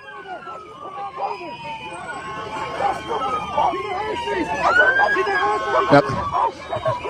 There's Border Patrol officers in full camo. They're armed with. A couple of them have night vision. You can put the microphone. Yes. Dude, what are you doing? What made you sign your oath and do this to us? Is your dick that small? Is it? Did your uncle touch you at Christmas? They looks like they're trying to force through to control the scene. Yeah, as more information comes up, I'll see if I can pull it up. But man, it's crazy. Another incident. We don't have a whole lot of information. I was trying to see if I can find something, but looks like the protester hit or at least attacked an ICE agent. Somebody got to mute themselves. Okay. But yeah, attack an ICE agent with a shovel, and the looks like either ICE agent or a Border Patrol officer protected themselves, and another person messed around and found out. It's crazy, man. Crazy. Sheesh, these people losing their minds up there, man. Any one of them can get it. Stop running up. It's just like that. Years past, you would hear hardly anything about ICE. Baby, ICE would be moving so smooth and quiet because things were running the way they were supposed to. Another thing, I know all of y'all are just like me, sick and tired of folks like Jacob Frey, whatever his name, Frey, whatever, standing up saying how, we're trying to work with them, with ICE, and basically just, keeping the anger going, feeding the flames, about how, the communities, they're instilling fear and this and that. It ain't even supposed to be going down like this. ICE would just go to location, go to the jail, the prison, to the court, grab up whoever they were going to get and be gone. They would just be moving so stealth. But, now things, I mean, they, oh my gosh, they caused the chaos. And then complain about there being chaos. That's I what. That's just what. Sorry. Go ahead. Go ahead. I'm sorry. no, that's okay. It's just it's so upsetting, you know, to Yeah, just it watch is. this. And I mean, when I saw those high school kids this morning, I mean, they were like, you know, going out and like stopping traffic. You know, this is important enough. You know, that what kids? Who's kid? Who? What parent? Well, what do I mean? What parent? Yeah, there's some parents that are Nah, allowing there's it. some Yeah, parents baby, out there. go on out there and protest. They want something to happen to one of these babies. Oh my gosh, just talk about diabolical. Well, it all comes down to votes. This is what it all comes down to. They just can't say it on mainstream TV. They're basically losing their voter base. Okay, and if Trump gets in this the mail-in ballot, if he gets that off with voter ID, they're cooked. They are truly cooked, and that's their biggest fear. But they're not going to tell their constituents that. They're going to tell their constituents, "Hey, look, they're the Gestapo. They're out there. They're just deporting people and breaking up families, and they're trying to get an emotional reaction out of you." But to these people, they have no emotion. Everything is done behind power and money. Okay, those are the only two things that move these people. They have no compassion. They don't care about no Somalis. You know, they don't care about black people. They don't care about brown people. You know, and this is why all the winning that Trump is doing right now, and if he pulls off something in Iran, dude, they are cooked. They are truly cooked. Because when you get to these countries, when you get to South America, these Latin countries, you get to these Middle Eastern countries, bro, they only look at strong men. That's who they follow. Okay, and I told Celeste this a few weeks back that when he got elected, that was the rallying cry for the world. Remember, I told you that we talked about Ireland and the movements going on in the UK. When Trump got elected, it was like an okay to the world to fight back. And that's what you're seeing all across the world. And if he pulls something off in Iran, let me tell you, that 2026, I don't care how many ballots they try to stuff into them ballot boxes, it ain't gonna work. Because the people like wins. There's wins across the board, whether you're into global politics, local politics, gas prices are $1.90. I saw it at $1.87. Bro, if they make it down to $1 a gallon, okay, my daddy will roll back over in his grave. Okay, and be like, the sun is shining, baby. I ain't seen $1, okay, since like 1992. Well, right. I was just gonna let y'all know. The thing is, I call this a level of domestic terrorism. Like, that's how I see it. They have these people because, like I explained to Wise, this is coordinated. They've already called all the different people from different places. I am sure the people that are running around, like chickens without a head in Minneapolis, they don't even live in Minneapolis. Like, I have a very strong feeling a good portion of them don't even live in Minneapolis, because even when we were down here in Atlanta and they were upset about, they had Cop City that they were building out for a new training center for cops and things like that in Atlanta. They had all these protests. All these people showed up. There was only one person in that whole group of people that lived in Atlanta. Everybody else came from everywhere else. And it was a whole bunch of people there. So like I said, they coordinate these things. They call the people from different places. They have different organizations. All these different organizations, they bleed into each other and they have people. That's why you'll see some of the same protesters in 6, 7, 8 different protests for all different types of reasons. And it's the same person over and over again. They're collecting a check and they're doing it to collect a check. As I said, I was working on a video earlier. And I just said, it's so crazy to me. These people talk about oppression and Trump is a dictator and this fascist and tyranny. They don't know what that is. look at the people in Iran. It is blacked out, so the world can't see what's going on in Iran for a reason. For a reason. And if it wasn't for Elon pushing in Starlink into Iran right now, there's a lot of things we still wouldn't see. There's stuff that's being able to come out because they have Starlink, because they removed their access because they don't want the world to see what they're about to do. So these people over here, they are privileged, entitled brats, and they know nothing about what true oppression looks like. No, you're absolutely right. When's the last time you seen that many white people in DC? Okay, DC is named Chocolate City for a reason. Not When anymore. Trump sent, when Not Trump anymore. sent, well, I'm just saying, when Trump sent in them National Guards, I ain't never seen that many white people in DC in my life outside of the monuments. Okay, so you already know that this is paid protesting. It's just like Crystal said, they bust these people in from everywhere else. They've already seen tour buses on the scene where these people are getting off and getting back on. Okay, and they do this for a living. And that's why we have to get down to who's funding this. You know, they got some good ideas. We know. You know, We got an I idea can who tell funded you it. one of them We that I definitely got think an is it. idea of who's We funding know about it. we know about It's- 3 or it's- 4 of them. Yeah, it's Yeah, just is somebody gonna do something about it? But Yeah, I want to there's keep it some moving. speculation out there. Let's keep it One moving. last thing to Go for it, Rolando's Celeste. point. You know, for all the talk about historically why Republicans You're breaking can't up. back the House, You're breaking up. for all the reasons why. Go ahead. She's breaking up. Just go ahead. Okay, I just had one thing. I sent the super chat about this. Americans, think about this. You are fighting against ICE in favor of the people that are stealing your tax dollars. Think about that. ICE's job is to get the people that are breaking the law out of the United States of America.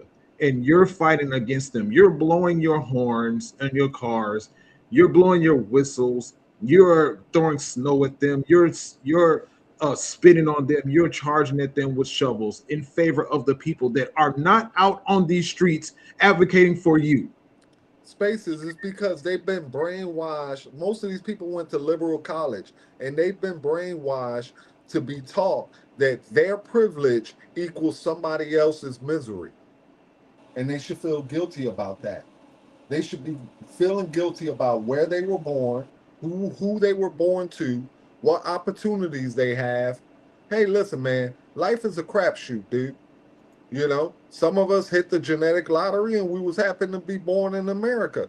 And some others, not so much.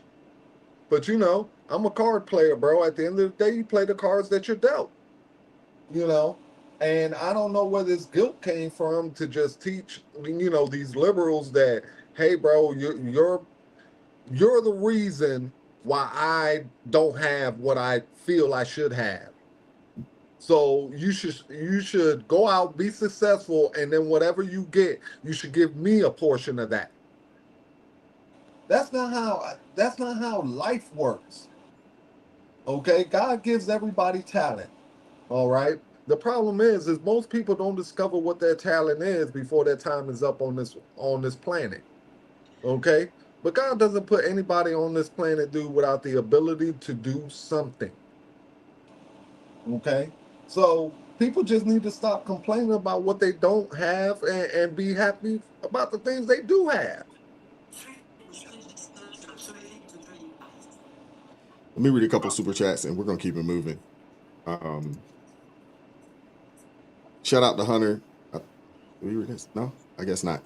With the $10 super chat says, not only that, Ro, but I just seen an article where players on GTA Grand Theft Auto Online is making custom modes or custom game modes where you are the Robertsons on, or where you are Robertson on a rooftop. Okay, that's crazy. Wow, that doesn't surprise me though. Shout out to D Siri with the $10 super chat says they're scrambling so hard to demonize this side of the aisle before the midterms. It's all performative nonsense. Yeah.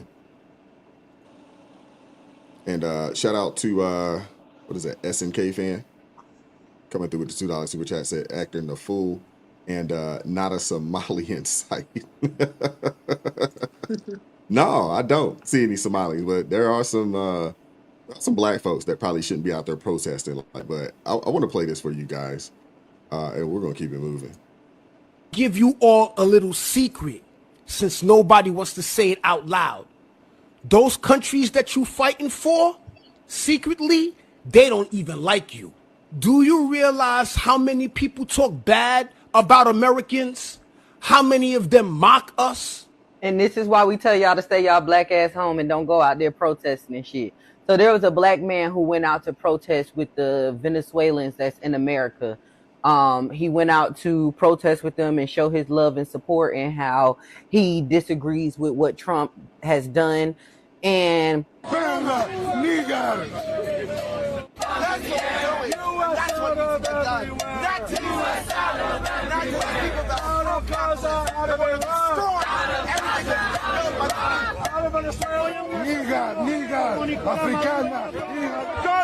you are not from the country. Don't be stupid. You are not from my country.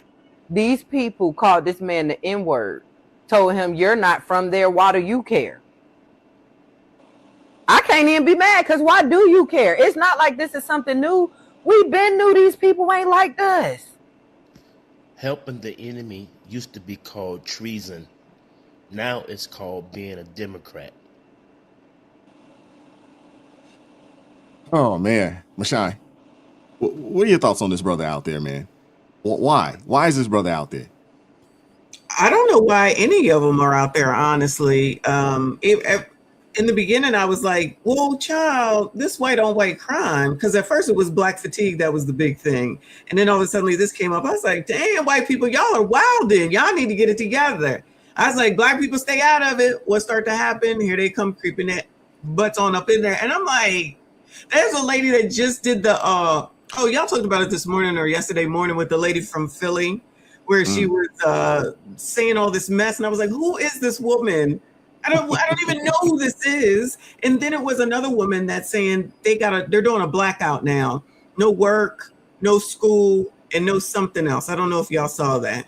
And I was like, girl, y'all can't do anything anyway because y'all all in the daggone streets and they're doing it for one day. And it's like she has a priest collar around her neck, like she's the priest in charge of the black people or something, out there with a bunch of white people, no shade white people, out there with a bunch of white people, a bunch of white women. And why do they always look crazy? They got clown hair, things through their nose, always got a cloth of, I call it ABCD, all those colors on. They look like they just woke up out of a ditch. I'm like, y'all follow, like if you take a group picture, I'm like, y'all are following these people? They look like they don't even know what they're talking about. Every single time I watch this, which is one of the reasons I'm over it, I'm like, if this is who you choose to listen to, then no wonder that you all be getting these stupid results because you follow stupid people. And then for us to start coming out there saying, we gotta, wait. Black Lives Matter was just out there cutting for her. Black Lives Matter. I said, y'all was nowhere to be found when that lady was getting beat up in Chicago by them kids. Now all of a sudden, here you are out here for this white woman, but never know in any place where there's any actual black people. I said, do y'all see this? This is how I present it. Do y'all see this? I was like, but all y'all got is you must be a MAGA supporter. No, I'm just using common sense. This is stupid and they playing in your face. I said, because all y'all want to do is just act like you're put upon. These people are leading you down the wrong path. You're willingly following them, but I guess that's the theme of the night, child. That just has to be the theme of the night. And I got no empathy and no sympathy. And it's like one after the other, and they're starting to creep out, the 92%. They're coming out like a roach here and a roach there, no shade.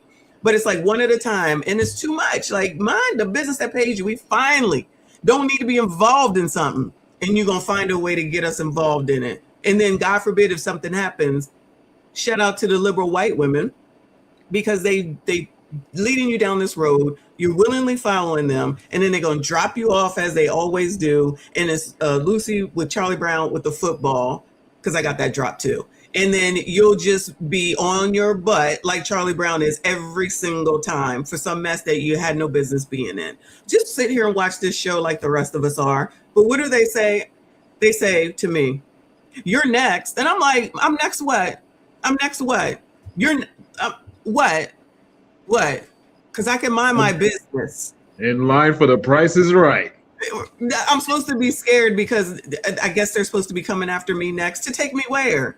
Back to the state I was born in? Because there's no place for me to go but here. I'm like, y'all are crazy to be feeding into this foolishness. And if it's so bad, why are y'all still here?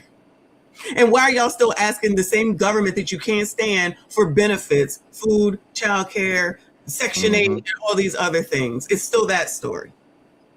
But I digress. Yeah. Yeah. Where was Black Lives Matter when Dakar Thomas was found? I mean, these people are ridiculous, man. Hey, Brother The Wise. selective outrage of Black Lives Matter is just unbelievable. Hey, Brother Wise, give me a moment. It's time for me to blow the top off this show. 'Cause I'm about to say some real controversial stuff right here. So, no, man, don't do me like that, Wise. Come on now. Just because I'm You finna said say give you a something. moment. I'm giving you a moment, bruh. Okay, I want to let Black America know, okay, that outside of the U.S., most of these people hate your guts, okay? And I know it's a light-skinned dude telling you this, but it's true, all right? Africans don't like you, okay? And if you go to most Hispanic countries, they don't like you either, okay? And let me break it down. I had a friend, okay? His dad was Nigerian. His mom was Spaniard, okay, from Spain. This man would trash talk black people, okay, all the time. This dude had literally 3 jobs. He had one job as a janitor. He drove a taxi on the other job and did something else. So you never really ever saw this guy, okay? And he would always say, Black Americans are lazy and entitled, okay? That's from his perspective. Now, I met some Ethiopians, okay, up in Ohio, up in Columbus. I wish Josh was here because he'll tell you there's a lot of Africans in Columbus, Ohio, okay? And the first thing I said, now this is back in the day, I go to meet them, and Wise, you know how we do it. We just go to get a handshake and say, what up, my man? You know what I'm saying? The first thing this man looked at me with the African accent and said, I am not an N. I am African. There's a difference. And he took real offense. And I was like, hey, man, I ain't trying to be disrespectful. You know, that's just how we greet. He's like, yeah, I understand that, but there's a distinction. Okay? And in South America, okay, unless you are a Black Latino, that means your family goes back decades, you know, since the slave trade. Bro, outside of that, if you're an outside African American, they don't like you. And I know this from experience. I've heard it. I've seen it. Okay? You go to these countries and it's totally different. Okay? In Cuba, they call them maroons. Okay? And in Spanish culture and my culture, we call them morenos. In Mexican culture, they call them mayates. You know, you go down to South America, they have all types of different names for them down there. Okay? And just to show you that the racism is real, I used to work for a guy, he was Brazilian. Now, Brazilian is technically not Spanish. They speak Portuguese. But if you go down there, their thing is Portuguese, Spanish, then English. That's how their languages go. Okay? So this guy married a Puerto Rican wife. He has a company with about 50 employees. All his employees are Spanish. Every single one. Even on the outside looking in, you will see some black ones, and you will say, no, how is he racist, dude? He's got some black employees. They're Black Cuban, they're Black Brazilian, and they're Black South Americans. Okay? If you weren't Spanish, he wouldn't hire you. Period. So Black people need to understand that in this country, okay, sometimes they try to pull themselves away from just being American and just be like, oh, well, I'm more African than American. You are American. The second you leave this country, that's what everybody is going to label you as.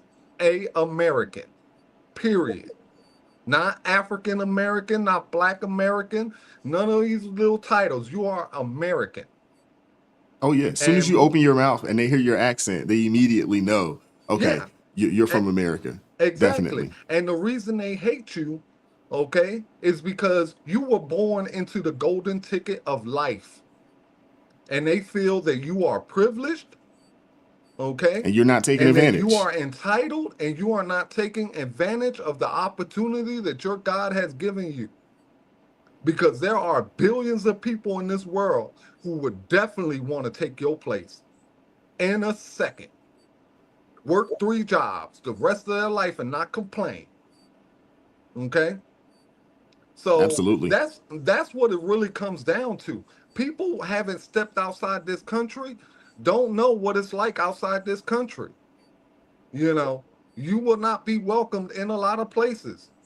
And the people you think that like you don't like you. And the Venezuelan calling you the N-word, that's just a tip of it. You haven't seen anything. I've been in bars with Colombians, Puerto Ricans, they all hang out in the same bar. And when they talk about black people, bro, it ain't nice. That's why when you go to California, you don't see the blacks and the Mexicans mixing. Why? No. Because of that. I'm telling you, it is real. Believe it or not, it's real. No, I believe it. And that's why I don't think folks should be out there like that. But you know, you can't tell folks nothing. Spaces, what are your thoughts, bro? You know, I think all of this hoopla over Renee Good. I just think about the Americans that who you know go against ICE and then turn around and complain about ICE defending themselves. I think about the countless stories that I've heard about, not heard, that I've watched people explain about. Was the ICE agent within his rights or within his capabilities as an agent? Should he be around the car? I don't care who you are. If you are an American fighting against ICE in favor of illegals and you suffer some sort of physical harm, you deserve it. I'll say it again. You deserve it. What are your thoughts on what are your thoughts on the brother being out there? You know what I'm saying? They call him the N-word and everything. What are your thoughts on that dude out there protesting, and these folks, they don't even want him out there? Man, go mind your business, bro. Go mind your business, man. Why are you out there? These people, the Somalians in particular, right? Because that's the story right now. Somalians right now they only align with you when, as far as being black, when it benefits them. As soon as you can say that about a lot of different groups out there. You can say that about, you know, a multitude of groups out there that, you know, they'll align when it benefits.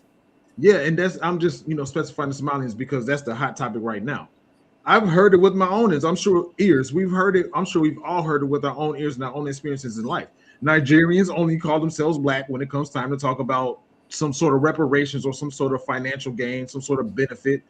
All of these other people only call themselves black when it comes time to get some money. But as soon as you start talking about the negative things, oh no, that's not us. No, those are American black people. That's not us. Go home, bro. Mind your business. I'm sure you got a family. I'm sure you got some kids to worry about. I'm sure you got some stocks to buy, some stocks to research. I'm sure you got some business ventures that you want to pursue. I'm sure you want to get a promotion at work. Go home and focus on that. Get out of the way. Let the crazy people do the craziness, and you go home and mind your business. That's it. That's all. Hey, does anybody else want to add anything? Yes. This is just an unholy alliance. These white women are out here fighting, not because they are so in love with the Somalians or any other immigrant population. They're out there because they're using this issue as a way to attack white men.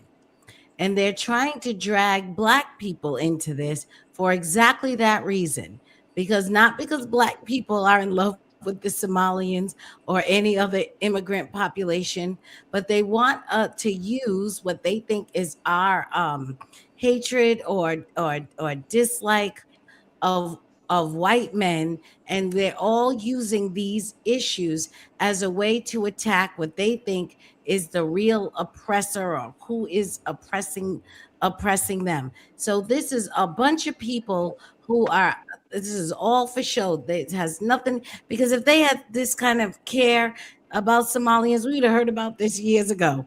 This is only that this is a convenient way for them to go out and attack who they really want to attack, which is the white man, because they feel like it is the power. Once they attack him, then they can rip down and destroy what they believe is his power structure.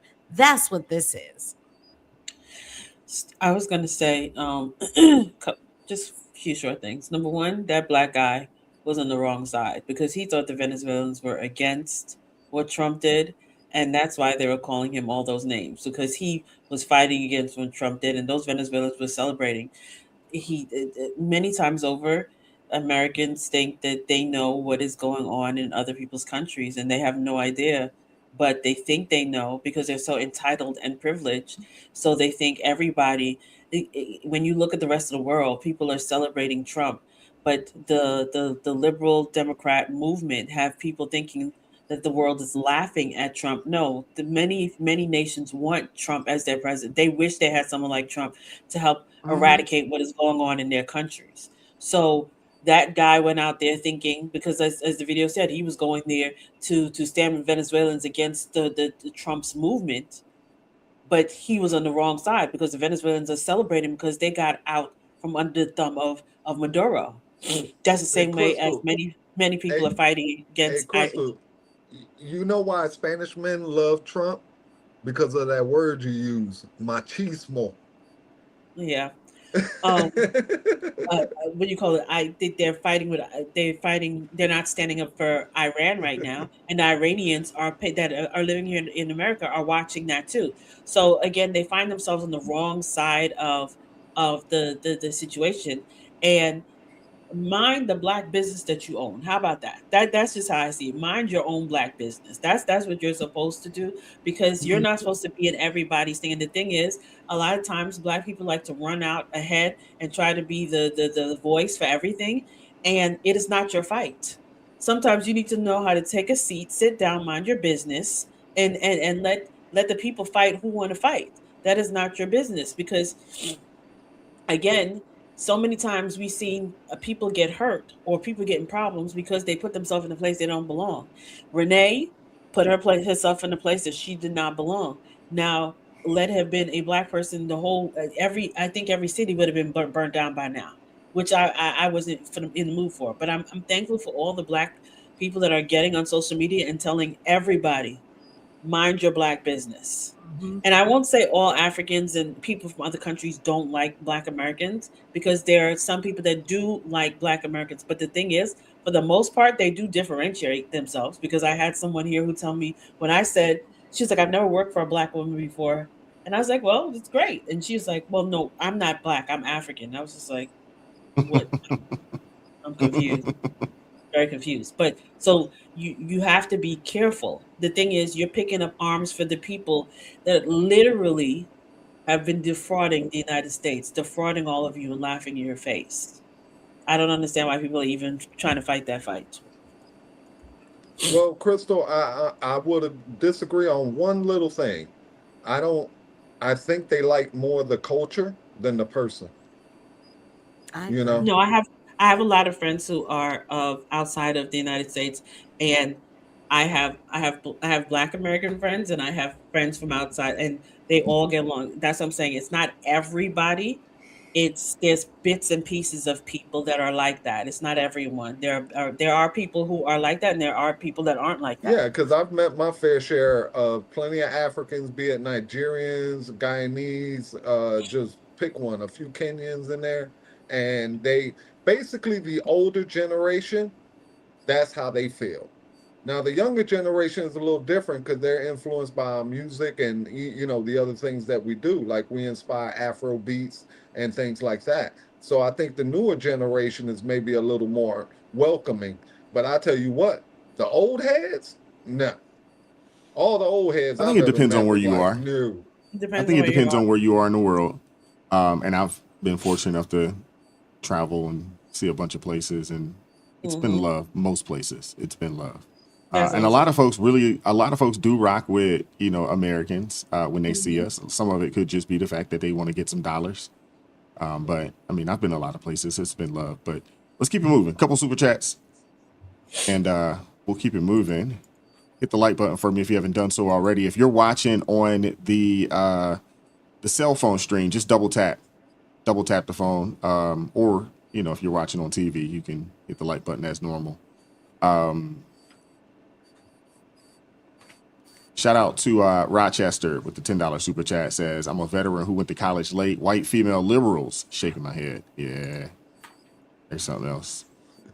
Blue Sky with the $5 super chat says, follow the money. Those that are funding these movements are against capitalism and freedom of religion. Yep. And shout out to Frederick Howard coming through with the $5 super sticker. Appreciate you. We're going to lighten it up a little bit. This young lady tells a story about going to the club. So more relationship based. Out, got into an argument with a man. Got to arguing with him and stuff like that. And then I guess like he tried to get physical with her. So she ended up leaving the club or whatever. Her friend stayed, she left. She ended up texting the guy that she was dating, telling him about what was going on. Instead of him jumping to her defense, he said, first of all, you wasn't even supposed to be there tonight. Yeah, now that's Secondly, why would you argue with a man in the club and I'm not there? Yeah. Third of all, why would you argue with the man in the club? Period. You don't know this man. You don't know what he got outside in his trunk. You don't know nothing. So basically, he told her, you're wrong. You don't listen. You're at this point, I don't even want to deal with you no more because you won't even allow me to leave. You don't listen to nothing that I say. I'm not about to lose my future. I'm not about to lose my life because I'm defending you when you decided to be dumb in that moment. So, Okay. I want to start with one of the brothers, Spaces. What are your thoughts, man? You breaking up with the girl? 1000%. That she's at the very least she's on the chopping block, because you don't. One of the things that women go wrong when it comes to relationships and specifically the dynamics with men is men need to handle men. You take a back seat when it comes to a situation, when it comes to you potentially being in danger, some sort of physical or verbal altercation coming on, because I've seen it myself with my own eyes. When a dude was about to turn up or even come and talk to a girl, and he happens to see the guy that she's with like walk up on her or hold her, like put his hand around her waist or whatever, and dude is like, he walks away. But if you are at the same time, if you are arguing with the man, that tells me that you don't respect me. That tells me that you are willing to run your mouth and put me in a position where I may have to put my life on the line for you, in which, heavens forbid, the situation escalates, I lose my life, or I get some sort of serious injury. You're gonna be on to the next man. So absolutely, she's on a chopping block for real. And it's crazy because I was at that live show. I was there in the audience in that show. Yeah, that was fun. That was fun. But no. What you do is you let me handle that. A situation starts popping off, a dude gets in your face, or even a woman gets in your face. I'm gonna do like this to your stomach. You get behind me, and we're gonna either leave. I'm gonna diffuse the situation, or we're gonna move to a different part of the venue of wherever we're at, so we can continue enjoying our night. You don't say nothing. I'll figure this out, and then whatever comes afterwards, then we'll talk about that after we're out of this situation. But don't embarrass me and try to argue with another man. Indeed. Michonne, what are your thoughts? I absolutely agree with the breakup, of course. But there's a lot of women that have the attitude of, you're not gonna tell me, another drop, where they're in charge. And that's, in my opinion, a lot of part of why there's so many issues with relationships, because women want to be in charge of men. But when we've seen these situations happen before on like news programs, the one that comes to mind is the girl in the bodega in New York, where she couldn't afford 25-cent bag of potato chips, and the man wouldn't give it to her for free. So she goes and gets the boyfriend to come in, and now he's taking on a body here. And the fact that there's dudes that just come into a situation blind on the strength of what some woman allegedly said, and it's like, why would you be out here? I would never argue with a man. I wouldn't even get to be that far to even have an argument, especially if I'm by myself. So why? Well, I know why. A lot of women think that they're men. Shout out to the liberal white women that's all up and down Minneapolis thinking that they're men, jumping in front of cars and thinking that they're special and no one will run them over. So there's a lot of that going on. And he was right. Actually, he's one of the mature people to even say that and say, I'm done with you. And I think he did the right thing. It'll be something else soon enough. If you're going to be arguing with a man, there'll be something else soon enough. Yeah. What did she expect? Did she expect for him to, get up in the middle of the night, run down to the club and defend her honor? I mean, is that what she expected? So. That's why they said that the friend stayed while she went and called him. So that's what I think that's what the expectation would be. And there's enough people that would do that and then end up in jail, dead. And then the girl that moved on with the next man that quick anyway. Mm-hmm. I was going to say that. How many brothers have crashed out over some woman? More times than not, something she instigated or lied about or over exaggerated. And now that brother is either locked up, he done caught a body, or he in a casket somewhere.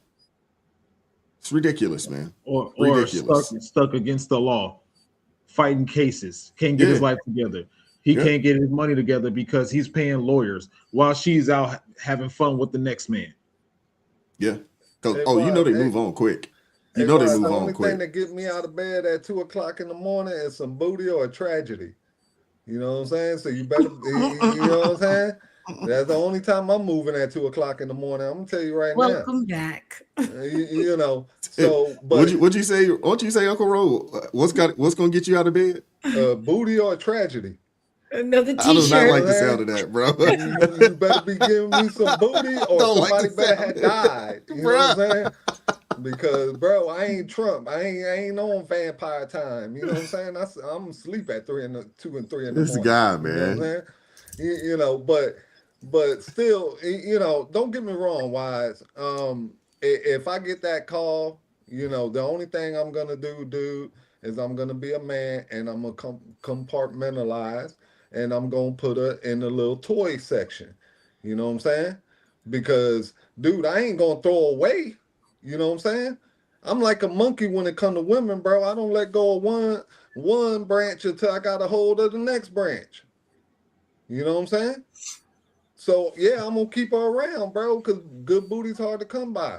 But I won't be taking her seriously. You know what I'm saying? Because, dude, I ain't showing up to fight nobody.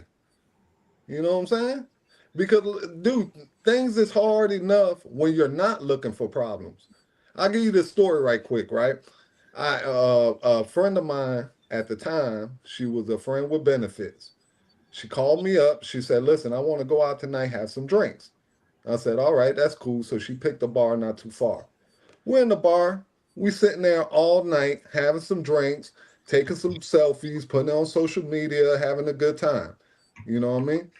The end of the night come, I step to the bar to pay the tab.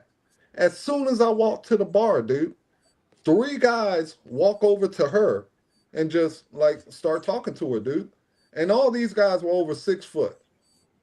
Close to the 2, some of them were over 200 pounds. You know what I'm saying? I'm 6'1", but I'm about 180 pounds. You know what I'm saying? So anyway, I pay the bill. I come over. I say, hey, man, can I help you? No, bro. I say, yeah, man, but she with me. And then they gave me the size up look. All right. So anyway, I moved the conversation from there. I say, hey, man, where y'all from? And they say, oh, we from Jersey. I said, I'm from Jersey too. They like, what part? I'm from Newark. You know, which is known as the rough part. So they know I got some hood in me. All right. Now, mind you, we go to walk out. I don't look back, but I tell the woman I'm walking with, I said, listen, when we make it to your truck, because we went in her vehicle, I said, when we make it to your truck, if these guys are still behind me, I'm going to grab my firearm and I'm going to open fire on all 3 guys. You know what I mean? So we make it to a truck, look back, the guys never followed us out, and we left. But that's how quick situations can spiral over women. You know what I mean? Because I don't know what these guys thought. They thought maybe all 3 of them beat me up and she'd be so impressed that she'd go home with all 3 of them. I don't know what they were thinking. You know what I'm saying? But that's the world that we live in today. You know, so it's hard enough just going out on regular and hoping something don't happen, let alone somebody going out and picking a fight and making something happen. You know, women used to be the ones who used to protect their man. Get in between, baby, it ain't worth it. Let's go home. When was that the case? When has that been the case, bro? No, that's the case. I mean, we got 30 or 40 years of stories of, you know, women crashing out, calling dudes, and having them crash out. No, you shake your head. You disagree, Celeste? Do that. I've seen plenty You of women disagree? do that where a good woman who really cares about her man, okay? No. they I get in agree a with you there. situation Yeah, like, okay, a good woman, but those few far between. Yes. All right, so here's I'm now you all done got me again. I am of the belief when I see these stories, and of course when I listen to Spaces tell his experience, I'm like, the pickings out here must be incredibly slim.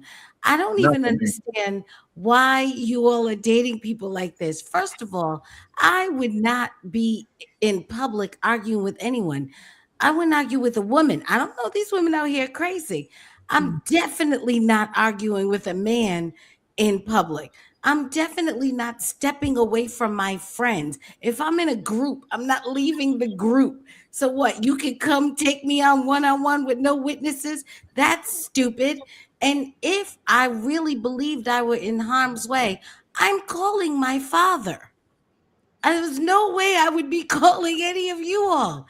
I'm concerned that as a man, you are taking calls from women that you are not married to have these life-altering defense events. Now, I can understand, Rolando, your situation. It's one thing if you're walking somewhere and somebody's behind you and you you and the woman are under some threat.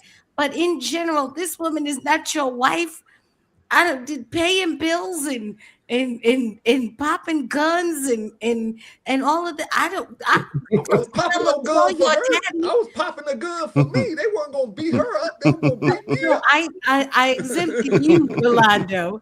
I understand if you're under some immediate harm, but I don't even understand. You all are in this conversation like this is commonplace, and like if a woman could, you're actually somewhere deciding, no, I'm not gonna.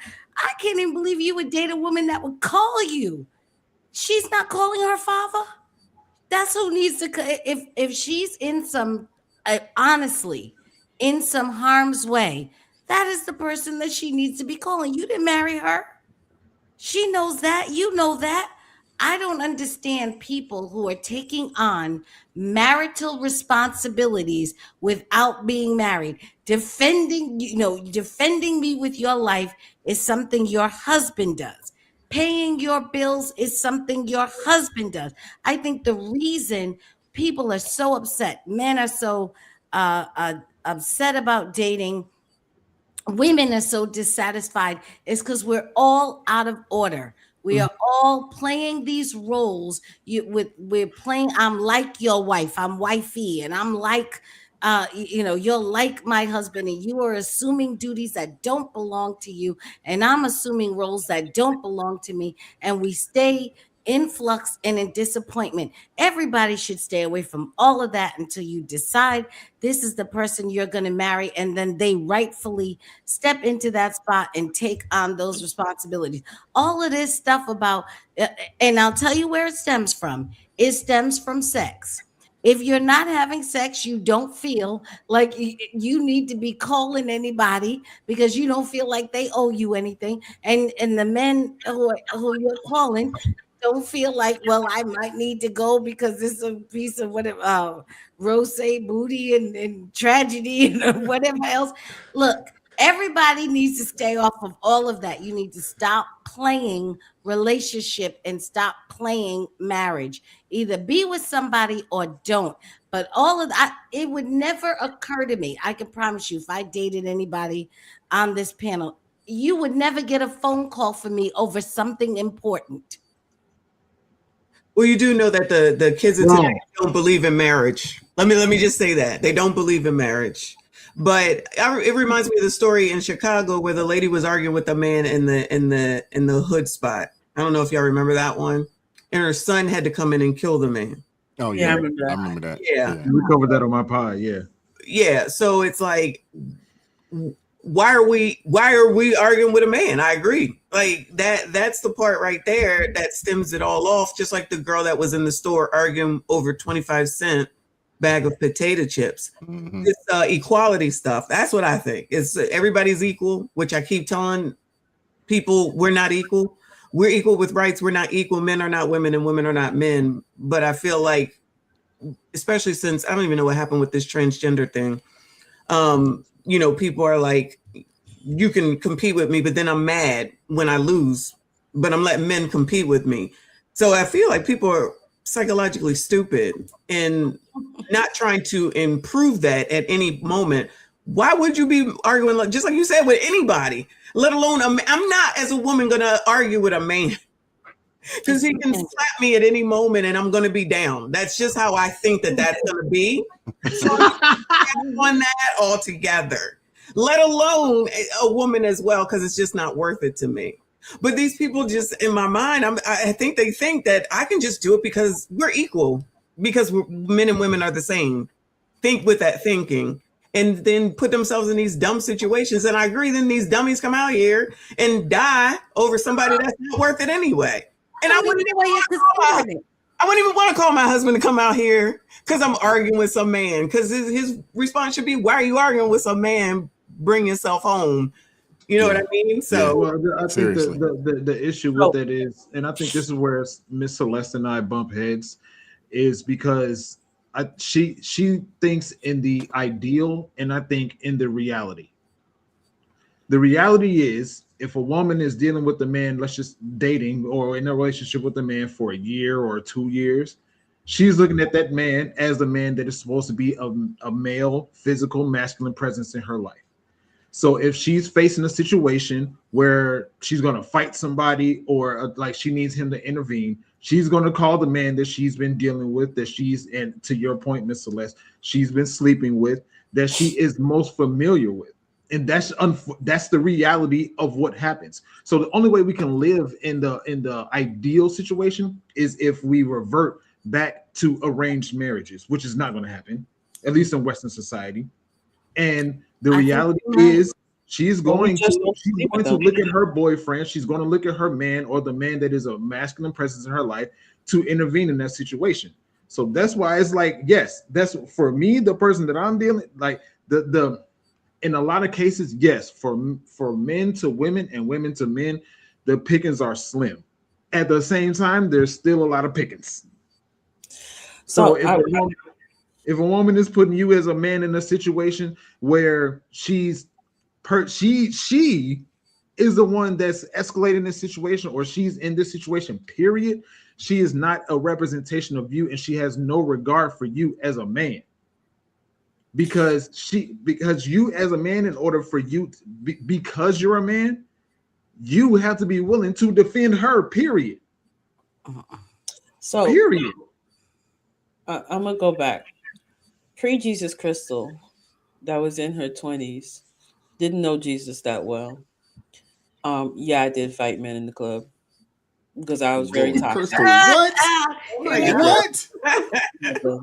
What? No, Crystal. I ain't called no man. I handled it myself. That surprised y'all? If you got out of order with It me don't surprise me. and you tried me, I'm not playing. Like why are you touching me? I didn't give you permission to touch me. Why are you touching me? That was pre-Jesus Crystal. Listen, pre-Jesus Crystal. Crystal is a musher. She's the one that get close to you and give you the 5. No. No. I'm talking about like the whole palm. She the whole palm type. you be arguing with Crystal, and Crystal would just do this. And you be like, where that come from? Crystal don't put no hand on nobody, because my daddy said don't put your hand on no man. No, I'm talking pre-Jesus Crystal. I'm talking about pre-Jesus Crystal. Okay. If you don't put your hand on me, I'm not touching you. But the minute you touch me, I'm gonna come back. That was pre-Jesus Crystal. So as a mom, I'm very cognizant of the type of women, because I remember that toxic trait of me. Now back then, I didn't care about anything. I really didn't care. So Mashawn said, and that whole transgender thing, I had to fight a transgender person in the club one time because he thought she was a she, and he stepped on my shoes, and I was upset, and I was like, I'm not playing with you. Like, I don't care how big you are, I will knock you out. And I got a beer bottle, broke the beer bottle. I'm like, I'm not playing with you. Who right? are you? Who are you? Jesus saves. Hey, Wise, can I address a couple things from the chat? Quickly. Yes. I just want to tell Debbie that yes, I am 6 foot. I'm actually 6'1". She thought I was 6'2". I'm 6'1", 180 pounds, and yes, that's true. Okay, and to the other lady who is older than dirt. Okay, and they're talking about that I'm a punk.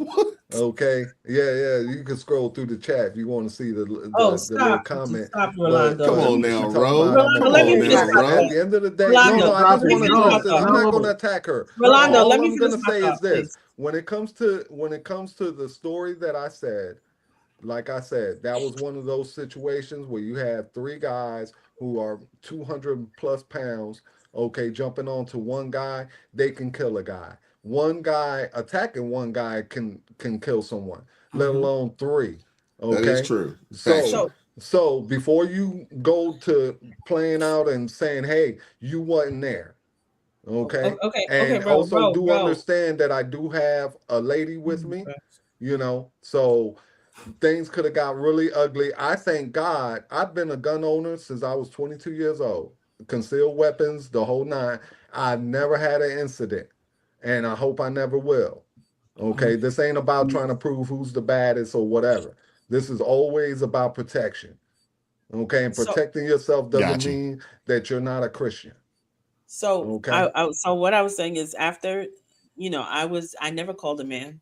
And Celeste is right. I would have called my daddy or my uncle real quick, but I wasn't calling no man, even though I was in relationships. I was going to handle it myself. And then when I caught myself, was a girl, this is when I was living in Florida. She gave a guy, this is when things just started. I started seeing the change in life, because a girl gave a guy her wrong number. Like, she gave him a fake number, and he called it right in front of her.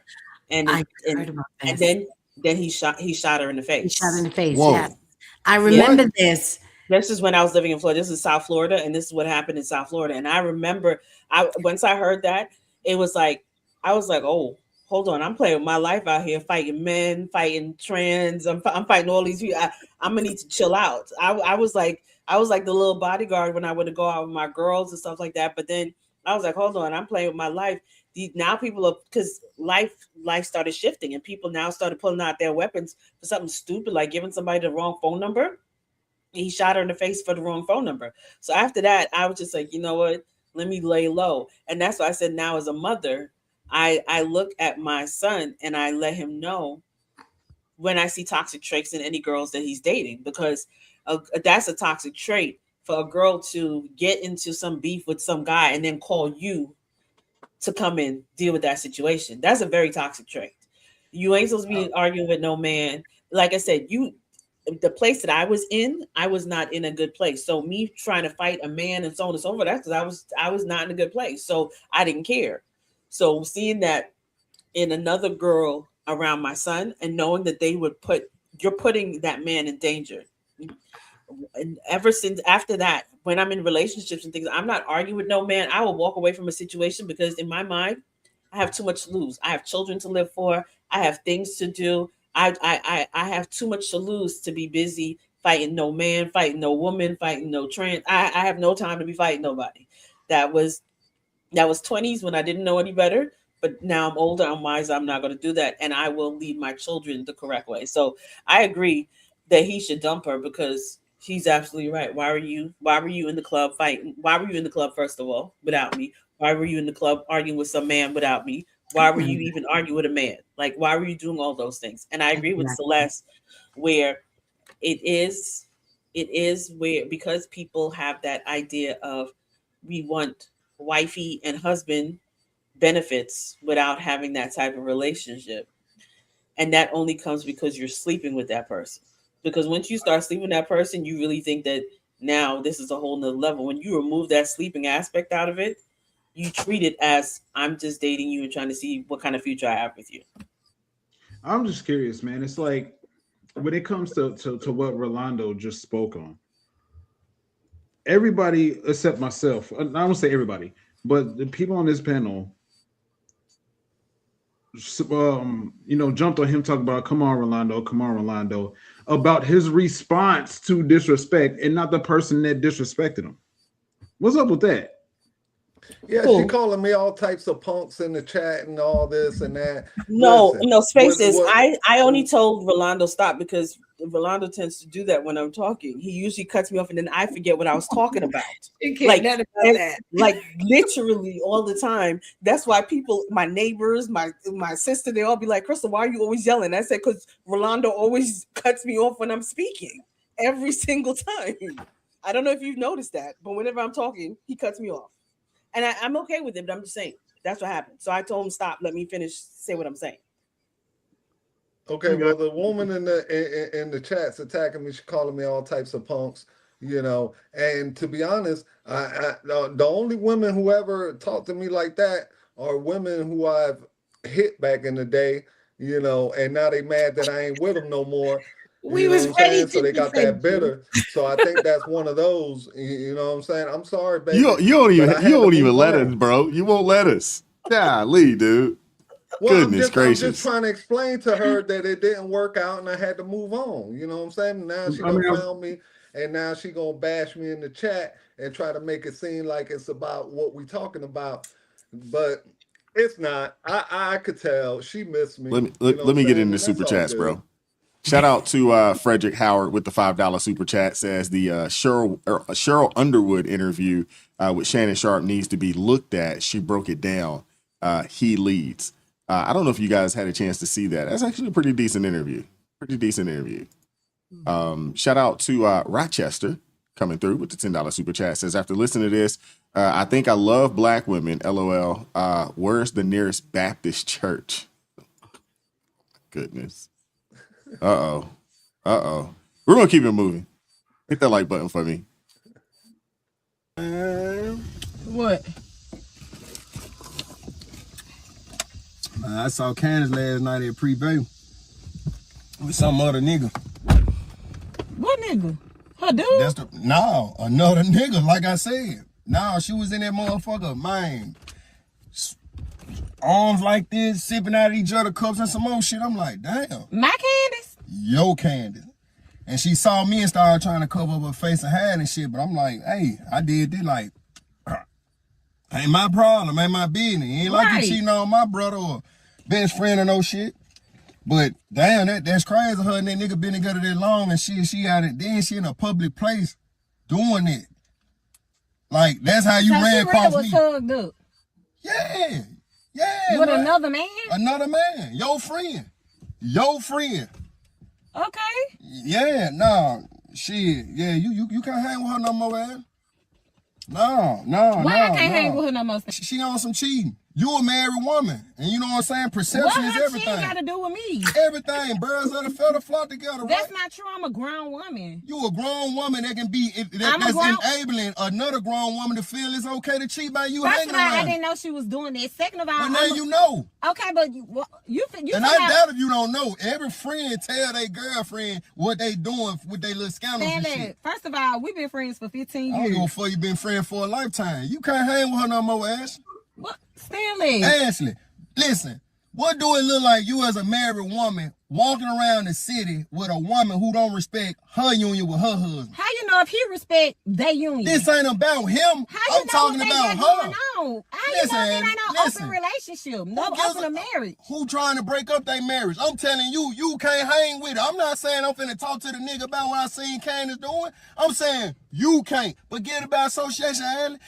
It's no telling how many motherfuckers knew her nigga in there and knew. Is he wrong? I'm gonna start with you, Crystal. I want to give you the first word on it. Is he wrong? Should the man? I felt like you were coming to me. I felt like you were coming to me. I just felt it in my spirit that you were coming to me. Listen, I don't want nobody telling me who I can and cannot be friends with. I mean, I know that's my husband or whatever, but I don't want you telling me who I can and can. Maybe that's why I'm still single. That's why I'm not Can I ask you a question? If you are out and about and you just happen to see his friend that you know is married and y'all have hung out and he is out cheating on his wife, you're okay with your husband continuing to rock with that dude when you know that's what he about? Depends. It depends. And it's the same thing for me. It would depend for my husband for me. Because if I know my husband's a stand-up man and I tell him that his friend is cheating on his wife, you should leave that up to see what his actions are. That's what I'm saying. So him telling his wife, you don't need to be friends. You should have let her to be able to say that, you know, that's not the type of character that I stand for. I need to have a conversation with her and get down to the nitty gritty. But to just basically say you're not hanging out with her, that's a lot. You need to see that for yourself. Because I would have looked at my man and be like, you know, I saw so and so with out there with some girl. And I would have watched his actions and see how he handled that situation before I talk about you can't hang with him. That's what I mean. Because if you have no trust in your spouse, that's problematic. Just because that person cheating, does that mean I'm going to cheat? No. I'm about to ring that person up by the collar and be like, what are you doing? Why are you out there doing that? I'm going to be the friend that I'm supposed to be, which is if we've been friends for 15 years. I'm sorry. I just had a flashback of something like that happening. If we've been friends for that long, I'm going to talk to you as a friend and be like, what are you doing? And counsel you as your friend and talk to you about it. I'm not going to turn my back on you because you did something wrong. That's what I'm saying. I'm not going to turn my back on my best friend that we've been friends for 15 years because you did something wrong. I need to talk to you, see what's going on, and try and help you through this before you destroy your whole entire life. But for me to just turn my back on you, I'm not going to do that to somebody. They've seen me through all my mess wise, and I have a lot of mess. So it's kind of hard. They've seen all my mess. It's kind of hard for me to turn my back on people who see me in all my mess. It's not pretty. Okay, understood. One of the fellas, bro. Don't be too long-winded, though, bro. I'm giving you. Don't be too long-winded, though. No, I'm not. Well, the only real thing I got to say about this is if the shoe was on the other foot, women would be screaming it from the rooftop. You can't hang out with him. He's a bad influence. He's a dog. Birds of a feather. I've heard it all. Women in the chat right now are saying, no, I wouldn't let my man hang out with another man who does that kind of stuff. So there's plenty of women, okay, that's verifying what I say, because I see heads shaking up here like now all of a sudden the panel's full of bobbleheads. You know what I'm saying? Because all I see is and bro, no, listen. If you're a married couple, okay, depending on what your religious beliefs and everything else, everybody's gonna have different standards, you know, of what their friends should look like. Okay. So if you're more of a religious person, then you're more inclined to say, hey, if you have male friends or the wife, if you have female friends who, conduct themselves in this way, then I don't want you to be around them. And that would be a legitimate thing. But if the wife has girlfriends like this, and let's just say the guy got some thugs or some low lives as friends, because he known them for 15, 20 years, is that cool too? You know what I mean? That's basically what those two have to work out. This ain't a generalization to say, hey, everybody should think like this, but them two people need to come to an agreement on what type of friends they want to have in their lives. Because I grew up, I was on the wrong side of the track. I got plenty of friends who shady, real shady. You know what I mean? So if you want me to be friends with them or let me be friends with them, that's cool. But if you told me, hey, I don't want you to be friends with them because of their past and what they've done, then don't be surprised when I put the same restrictions on you. Celeste, you disagree? Well, I wanted to go after Spaces. Oh, go for it. If I can. Uh-oh. Go for it. Okay. Uh-oh. What the heck? What's going Go on ahead and here? go after 'em. I'm waiting. I want to hear this. No, I just wanted to hear what Spaces had to say first. Oh, okay. When it comes to this, I think if he said he saw his wife's friend out with another man that's not the man that she's with, or that's not her husband or whatever. And I think birds of a feather. I think when it comes to these kinds of situations, if the person, the idea of cheating, check this out. The one idea that I've shown that's been proven to me to be true far more times as a yes than a no is show me one person, in this particular case, show me one woman that's high that hangs around 9 single women, and I'll show you a 10th single woman. I think birds of a feather. I think in order for you, it's more than anything, in order for you to be successful in what it is that you're practicing in life, you have to surround yourself with the people that are practicing what it is that you're practicing. So, and on top of that too, is a man supposed to be the leadership or not? And I'm not saying, I don't mean that to say that he's supposed to be a 100% dictator. What I say goes. You're not a person. You don't have any say so. You're not a person. You don't have your own personality. You don't have your own autonomy. I'm not saying that. At the bottom line is, I see you hanging out with this person that cheats on her husband, and you telling me that you're not going to listen to my direction when I tell you that you don't need to be hanging around with her? All right. Now I'm gonna get my affairs together, man. All right. You gonna let's I'm in my mind. Let's get this posting up, because you're gonna end up cheating on me. I think, because in order for you to continuously hang around somebody that is not a reflection of you, you have to be a part of that. No. Me personally, I'm not in the streets. Spaces is not in the streets. I'm not going to be seen hanging around somebody that's in the streets. So no. Heck no. However, if I see my homie out, this ain't my business, bro. Double standard. Okay. Yes, basically. Okay. After all that, No, just to cap it off with. Hey, Watts, it ain't because of that. It's because if he saw his homeboy out with another chick and he went and told his homeboy black that eye. That's what it's about. It ain't even that. It's just, why you told on me, bro? Just like there's a woman code, there's a bro code. You know what I'm saying? Like, if I see my homie chick out, I'm gonna FaceTime my homie like, hey. Now, are you gonna have a conversation with him? I understand not telling, but are you gonna have a conversation in the sense of like, bro, what are you doing? Oh, absolutely. Especially if he has a good woman. Absolutely, 1000%. But if that woman is causing detriment to his life, it's like, bro, it's there's levels to it. I can say there's levels to it. So I'm sorry, Spacey. So you can have a conversation with him, but she can't have a conversation with the woman. Is that what you're saying? You can have a conversation with your homeboy to correct him for if he has a good woman at home, but the woman can't have a conversation with her friend about having a good man at home. That doesn't make any sense. No, that's not the conversation. That's not the way the conversation was presented. The conversation in the car in the video was, "I'm still going to hang around with her." And you can, from what I maybe we need to run the video again. She was saying, "I'm still going to hang around with her. I can't hang around with her because she's cheating and I'm faithful to you." No, you can't hang around with her. So if the conversation is, we are married and I'm telling her that she needs to, and my wife is telling her friend that she needs to stop cheating on her husband, that's a different conversation. Then I'm still going to go out to the whatever event with my friend that cheats on her husband.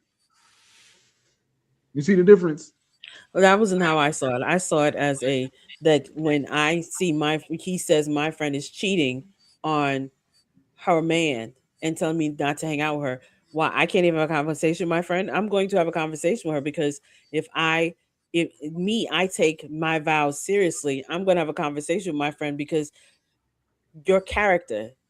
My friends have a certain character, and if you're not carrying around that character, I need to have a conversation with you because that is not what you're supposed to be doing. And if I am your friend, like friends aren't yes people. Friends are people that will come and tell you the truth when you need to hear it. They'll tell you the hard truth. They will yoke you up when you make mistakes. They will yoke you up when you're doing things that you're not supposed to be doing. I had so many friends do that to me. When I was drinking blindly, they yoked me up and like, Crystal, that's not what you're supposed to be doing.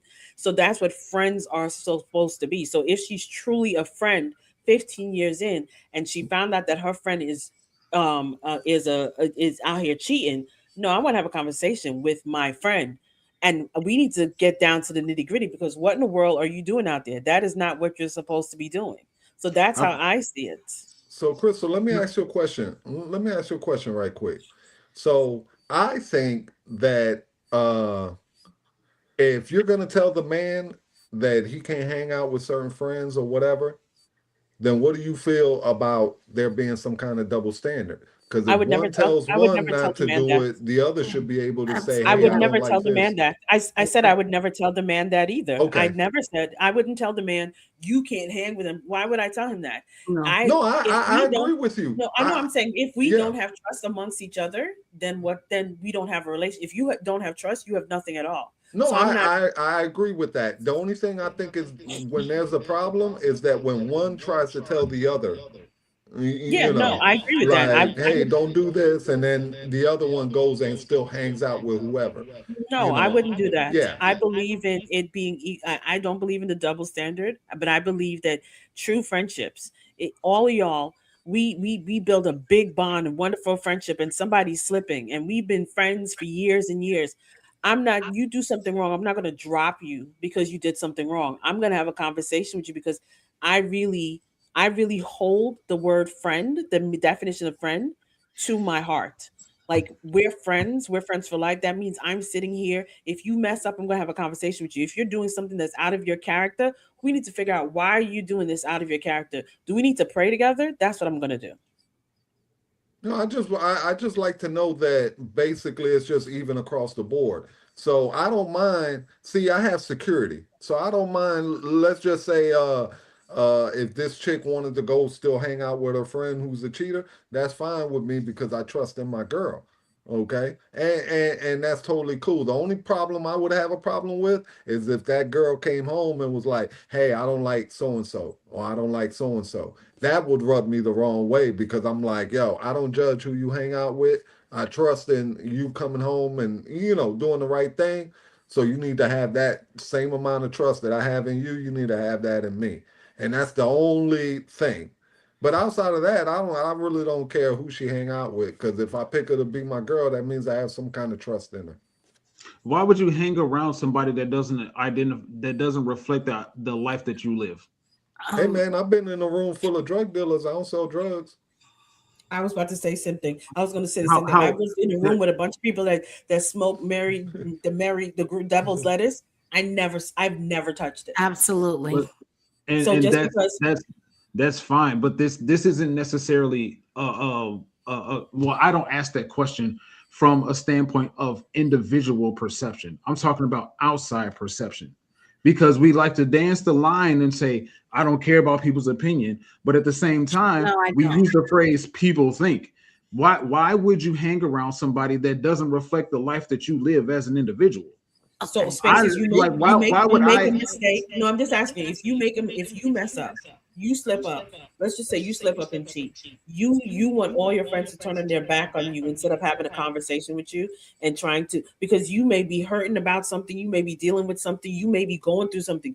You want all your friends to turn their back on you because of that issue that you have. You want everybody to turn. That's what you're saying. The difference in the conversation, I think that's what the line is if the people that I surround myself with are also cheaters, then I don't need to be getting advice from them. Spaces, let me ask That's you a what I'm question. saying. Hold up before you go, Ro. I want to give Dion an opportunity. Okay. I was just gonna say real quick. Sometimes things like this happen, and this is why I wonder why the heck I'm still single. But are we forgetting something as Christ followers about how we are to forsake all others? Now, I mean, in a situation like this, okay, if my husband were to tell me that he would not feel comfortable with me continuing a friendship with this person, okay, so I'm thinking probably he'll allow me to tell that lady, that friend of mine, look, I'm not going to be able to roll with you anymore. And so I might be able to deal a little bit with, the sin or whatever, but she got to go work that out. If my husband is uncomfortable with me being in a relationship with anybody, I mean, he's supposed to be first. I mean, all the friends and all of that, that's all secondary. But he and his opinion ranks first. And I say that because I think that's what God would want me to do. I think that's what the Bible teaches, the whole leave and cleave and all of that kind of thing. I think my relationship with him would come first. And if he is concerned in any way, about me being friends with someone, I don't think of it like, okay, well, you don't trust me. I mean, I don't even go there in my mind when I saw this, this situation play out. But at the same time, I mean, it would be the same in his case. If I said, I feel like, you need to part ways with this individual because, they in sin and, or whatever, and then he should have the same response. Anyway, I just wanted that difference of opinion. I'll be quick with this response. Me personally, Spaces, I am absolutely clueless on the legitimate advances of a woman. So if a woman is like, unless she's 100% throwing herself at me, I am completely oblivious to like she's flirting with me, or if she's like trying to get with me, or whatever the case. How do you ever so get in some? that sense, I've had it multiple times in my past where a woman came to me and was like, she's flirting with you. She was? I thought she was just chilling. Hey, bro, you gotta come over to the Role Player Academy, bro. We need to go ahead and teach you a couple things, bro. He's got a whole school now. Yeah, bro. Listen. Hey, I'm telling you, just because I know you heard The bro, Role Player Academy. Okay. Yeah, all classes are free for my boy Spaces, man. Because bro, he man. truly needs some help. You know what I mean? Hey, don't get it twisted. I gave this story just to add to the conversation, but don't get it twisted about my life. Oh, come on, now. You ain't gotta go there. We believe you. No, because I'm looking at people's reactions. Don't get it twisted about me. Spaces. How many Erykah Badu's you got over there? Oh, bruh. Come on, man. Celeste, go ahead, Celeste. All right. So first of all, I want to start with Spaces. I think we are doing beautifully tonight. And I think I agree with you. I think you made a very interesting point a few minutes ago when you said the difference in sort of how we see things. I think that's interesting. I'm really going to think about that. I was with you 100%. Unfortunately, now we're going to depart ways again. And here's where it is. So no, I'm not not not going to be my friends anymore with my friend. And also, to Rolando's point, I also don't feel like I'm ever going to tell my husband, this is who you can hang out with and this is who you can't. I get that. My thought on that really is, and Crystal kind of touched on this. My thought on that is, the likelihood is that relationship between me and my friend, if that's what my friend is doing, is going to devolve anyways, because I will have completely lost respect for this person. And on my own, it's going to be difficult for me to continue in the same manner with someone I no longer have respect for. But I don't think I would ever have a husband that would be concerned about me and the birds of a feather type of situation, because it is nearly impossible to influence me. He will know how difficult it is for him to influence me. He will have seen how difficult it was for anybody else around me to ever influence me. So I don't think I would have somebody who would be worried that just because I was standing next to a person. I mean, I don't think cheating is like the flu. You can't catch it. It's a decision you have to make. I don't think I'm going to have a husband that's going to be worried that there's somebody that, because they were standing next to me, can influence me, because my husband will be completely aware of the fact of how willing I am to be the only person who will stand against the grain if it's something I really believe I'm going to stand for. So that's not going to be a consideration. He's not going to say, well, your friend wears short skirts, so now you are. Or your friend goes to this type of places, so now you do. Because I'm somebody, and all my friends know that. They can do a whole bunch of stuff. That don't mean I do it. False equivalency, Miss Celeste. That doesn't mean it at all. But I do think, to a certain extent, her husband in the video probably came at her a little wrong. I think if he had used Dion's tactic and said, this makes me uncomfortable, that's a much more reasonable approach, because I certainly don't want to do things that make my husband uncomfortable. But I would kind of wonder why he was uncomfortable, because again, I am not somebody who's weak-minded or so at all influenced that just being around someone can make me do their way. And to your question about why you would want to be around someone who doesn't have your values. Well, the truth of the matter is, most people don't totally share your values. This could be somebody who's very intellectual. They could be very funny. They could have 1,000 other qualities that you enjoy that don't have to be about their cheating. And so, Crystal gave a good point. You may know somebody who smokes weed. I don't smoke that, never have no intentions on it. But that doesn't mean that that's not somebody, if they called me up on a Saturday and said, hey, let's go to lunch, I'm sure I'll go to lunch. I assume we won't be smoking in the public place. So that's fine. I'm not, I don't need you to be everything I am. I need you to respect that I will be making my own choices. I will respect that you're making your own choices. And I hope you'll make choices that I can respect, because I think once we cross that line where you're living a life that I totally can't respect, at that point, you don't even have to tell me not to be friends with that person. That relationship is going to devolve. It's false equivalencies through all of that, Miss Celeste. No, Can I just no, real no, quick? I just want to say this real quick. Let me just say this real quick. If my parents did what Spaces is talking about, they wouldn't have helped saved 3 or 4 marriages, because they're the people that they were friends with that they knew cheated on their spouse or was thinking about stepping out on their spouse, and my parents remained, and they were a testimony, and they helped counsel them and help work through, and these people are still married now 40 plus years because my parents didn't just turn their back on them. So that's all I'm saying. I don't want you talking to this person anymore. Yet, have I ever given you a reason to think that I'm cheating on you? No. So what is the problem? Do you trust me or not?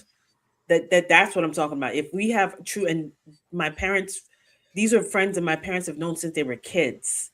So this is what I'm talking about. To just turn your back on somebody that you call a friend in a time of need, a time of hardship, a time where you don't know what's going on and why this person is even doing that, just because that's your insecurity. That's what it comes down to. If you are scared that I'm going to cheat because you saw her cheating, that's your insecurity, and that's showing your insecurity, because you should have some trust in me to know that I wouldn't do that to you. I stand on our vows, and I see some. I'm just saying this because I see some people saying, as a Christian, shouldn't we walk away from people that are sinning? And I'm like, no, because Jesus never walked away from us when we sinned. So we don't just turn our back on somebody because they mess up.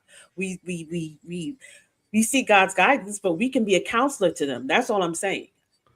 It's so crazy how Hold on. Before you go, Dion wanted to go because she got an echo, so she can't just kind of jump in there. Oh, that's why. I'm like, what? Yeah, Okay. you brought the echo. I got it. Is it echoing now? Mm-hmm. Okay. I'll just say them real quick. I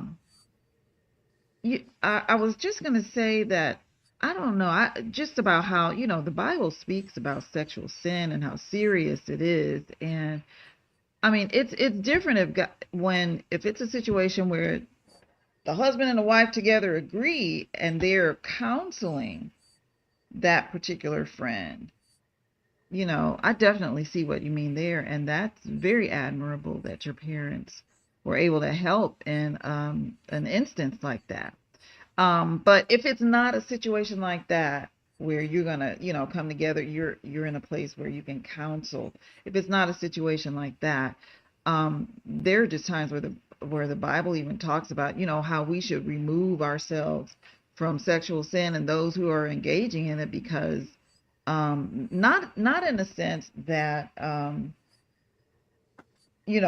would be tempted to go and cheat, or my husband would be tempted to do so, but I guess just in the sense of like the rebellion aspect of it. So that's all I want to add. Thank you. And I'm sorry. I'll wait. Well, let me say this. This is one thing that drives me crazy about Christians, that they look for the perfect person. There is no perfect people. Okay? Who's looking for perfect? Who's No, looking for what I perfection? mean by let me explain myself. This is what I mean by perfect. Okay? None of your friends are ever going to be perfect. Your wife's not perfect. Nothing in this world is perfect. Okay, even down to your friends. I'll give you a prime example. Normally, the friends that you make when you're in your teenage years and your younger years are your friends. Okay, let me ask the men: how many friends do you make at 40? Not many. You don't make many. No. I'm just giving you an example. At 40, dude, I'll give you a prime example. At 40, I've made one friend. Okay, since I turned 40. And that's a friend of mine named Dave, and he lives out on the coast. Okay. No, all the friends and all the people I know are people that I've met when I was from 10, 15, 16, 17 years old. Okay. And these are not the best people. So when I cut them out, I limit myself to, my circle of friends. So for right now, my friends aren't the best people. Okay, but I don't judge them for that. Life is hard. And even if you want to look at it from a Christian aspect, okay, when Jesus sacrificed himself on the cross, who he got sacrificed with? 2 saints? No. It was a thief and something else. Okay? Nobody's perfect. You have to trust in the person that you're with to make good decisions. All right. And like Celeste said, if she doesn't like her morally, it's on Celeste to cut that off. You know what I mean? But I'm not going to influence Celeste and say, hey, Celeste, no. Because I don't know their relationship. Celeste may have known her since she was 13 years old. Way before she knew me. So what do I look like coming to Celeste and telling Celeste, hey, you got to get rid of so-and-so because of whatever? You know? That's what you call strife. You have to let everybody kind of do their thing, okay? And decide who they want to have in their life and who they want to have in their life. But just because they got, a felony or some kind of charges or something like that doesn't mean they're perfect. Nobody's perfect. Even when God pick somebody, I mean, I think we all understand that to work through, they're not perfect people, okay? No matter, dude, like, for example, I believe people like MLK, Malcolm X, Trump, certain figures, God works through them. Are these perfect people? No, they're not. No. MLK stepped out on his wife. Trump has all his allegations and everything else, and he's kind of he could be kind of a butthead or whatever. People say, oh, he could talk nicer and all that kind of stuff. Malcolm X was not a great person either. Malcolm X, before he became Malcolm X, was red. And people forget what red was like. Detroit Red.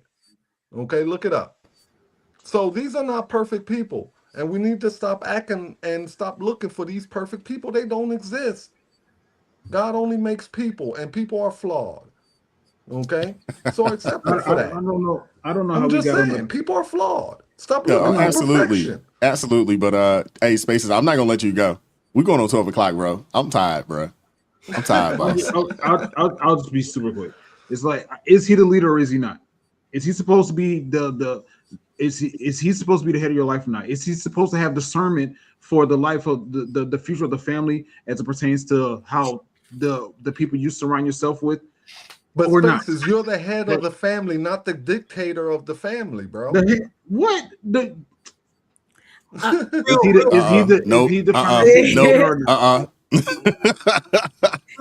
saw me getting close. It's a yes or no. If I can jump in for a second. Go for it. First of all, if you know the person that you're married to, they shouldn't even have to tell you anything like that, to tell you what to do. If it's somebody that I'm really, really good friends with, the odds are I probably already know. The other thing that I will say is that people's relationships are their relationships. Just because you see something, you might think it's something, but that don't mean that it's something for them, regardless of anything else. People make decisions on how they want their relationships to be. I would mind my business from that perspective. My husband wouldn't need to tell me that I don't need to hang out with somebody because I can already make that decision on whether or not I need to or not need to hang out with someone. But they said particularly 15 years. So if that's a really good friend on the strength of we've been through some things together, again, I probably already know. And if it begins to be a problem, then you got to go. I would have no problem with that. Not because I'm going to do something on the strength of what someone else is going to do, on the strength of I believe you are a product of who you hang around with regard to something like this, with regard to robbery, with regard to whatever, if it comes down to all that. So it just depends on who you are and how your relationship is, if you ask me. But I would not have a man who would have to say that. He wouldn't have to say that. My 2 cents. That being said, so you already have discernment.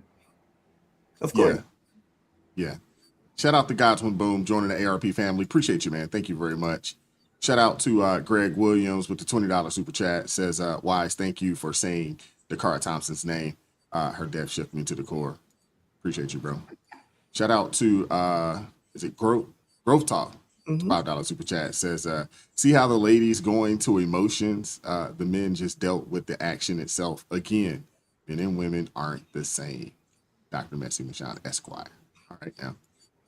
All right. Well, I appreciate y'all pulling up today, man. Shout out to everybody that hung out with us. Goodness gracious. It seems like we always go to 12. It's crazy. Y'all I'm are telling you, we ridiculous, can't man. avoid it, man. It's just like a drunk dude, man, just driving down the It's street. because Can't avoid the Rolando, accident, bro. Rolando, Fuck. we've been on here for 3 hours. Rolando talked for an hour and a half. Man, it wasn't no hour and a half. Listen, I'm gonna go back tomorrow and watch this whole show, and I'm finna time up my time. I'll send Time you it a up. text. Put it in the chat. Is it plus or minus? Plus or minus? Hour, Yeah, plus we or can take minus? some Hour and a bets. half. 90 minutes. But Look listen, at I preach nothing but the truth. You know what Look I'm at saying? OP So they Angel's got an comment. hour and a half worth of truth. That's Hey, more than they even gonna B get all said, week. you know what? I'm starting to agree with Uncle Ro. It's time to go. Exactly. Now look at this. Look at this. Look at that. Southern charisma. Thank you. Ro can bump his gums. Look at that. We got I'm 7 telling you, people on listen. here. Ro dominate the conversation all daggone Listen, night, bro. every woman I meet say that. They say, "Boy, Ro could bump them guns." Oh, boy, God. let me tell you. Oh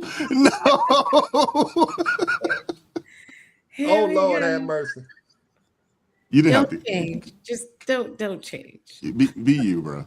I still got to get on you though. I'll never change. Hey, Spaces, I got a spot for you, man, at the Rose Players Academy, bro. Hey, bro, You know, I see. I got no issues. Trust me.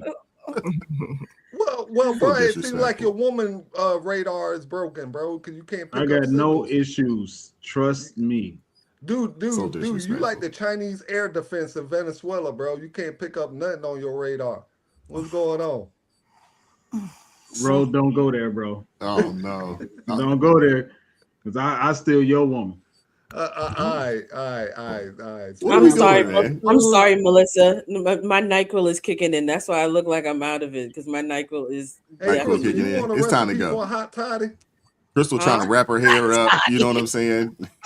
I'm I got really a hot 'cause toddy recipe. See, I'm not like you. I You have know, I hot see. toddy. Look. I see you're in a bad position, and I offer you a recipe. You saw I was in a bad position. I still ain't getting no oxtail recipe. You see how you do me? But I tell you to go to my. And Did I'm you go to willing my to channel? send you. Wait. Pause. Did you go to my channel and watch the video that I told you to watch?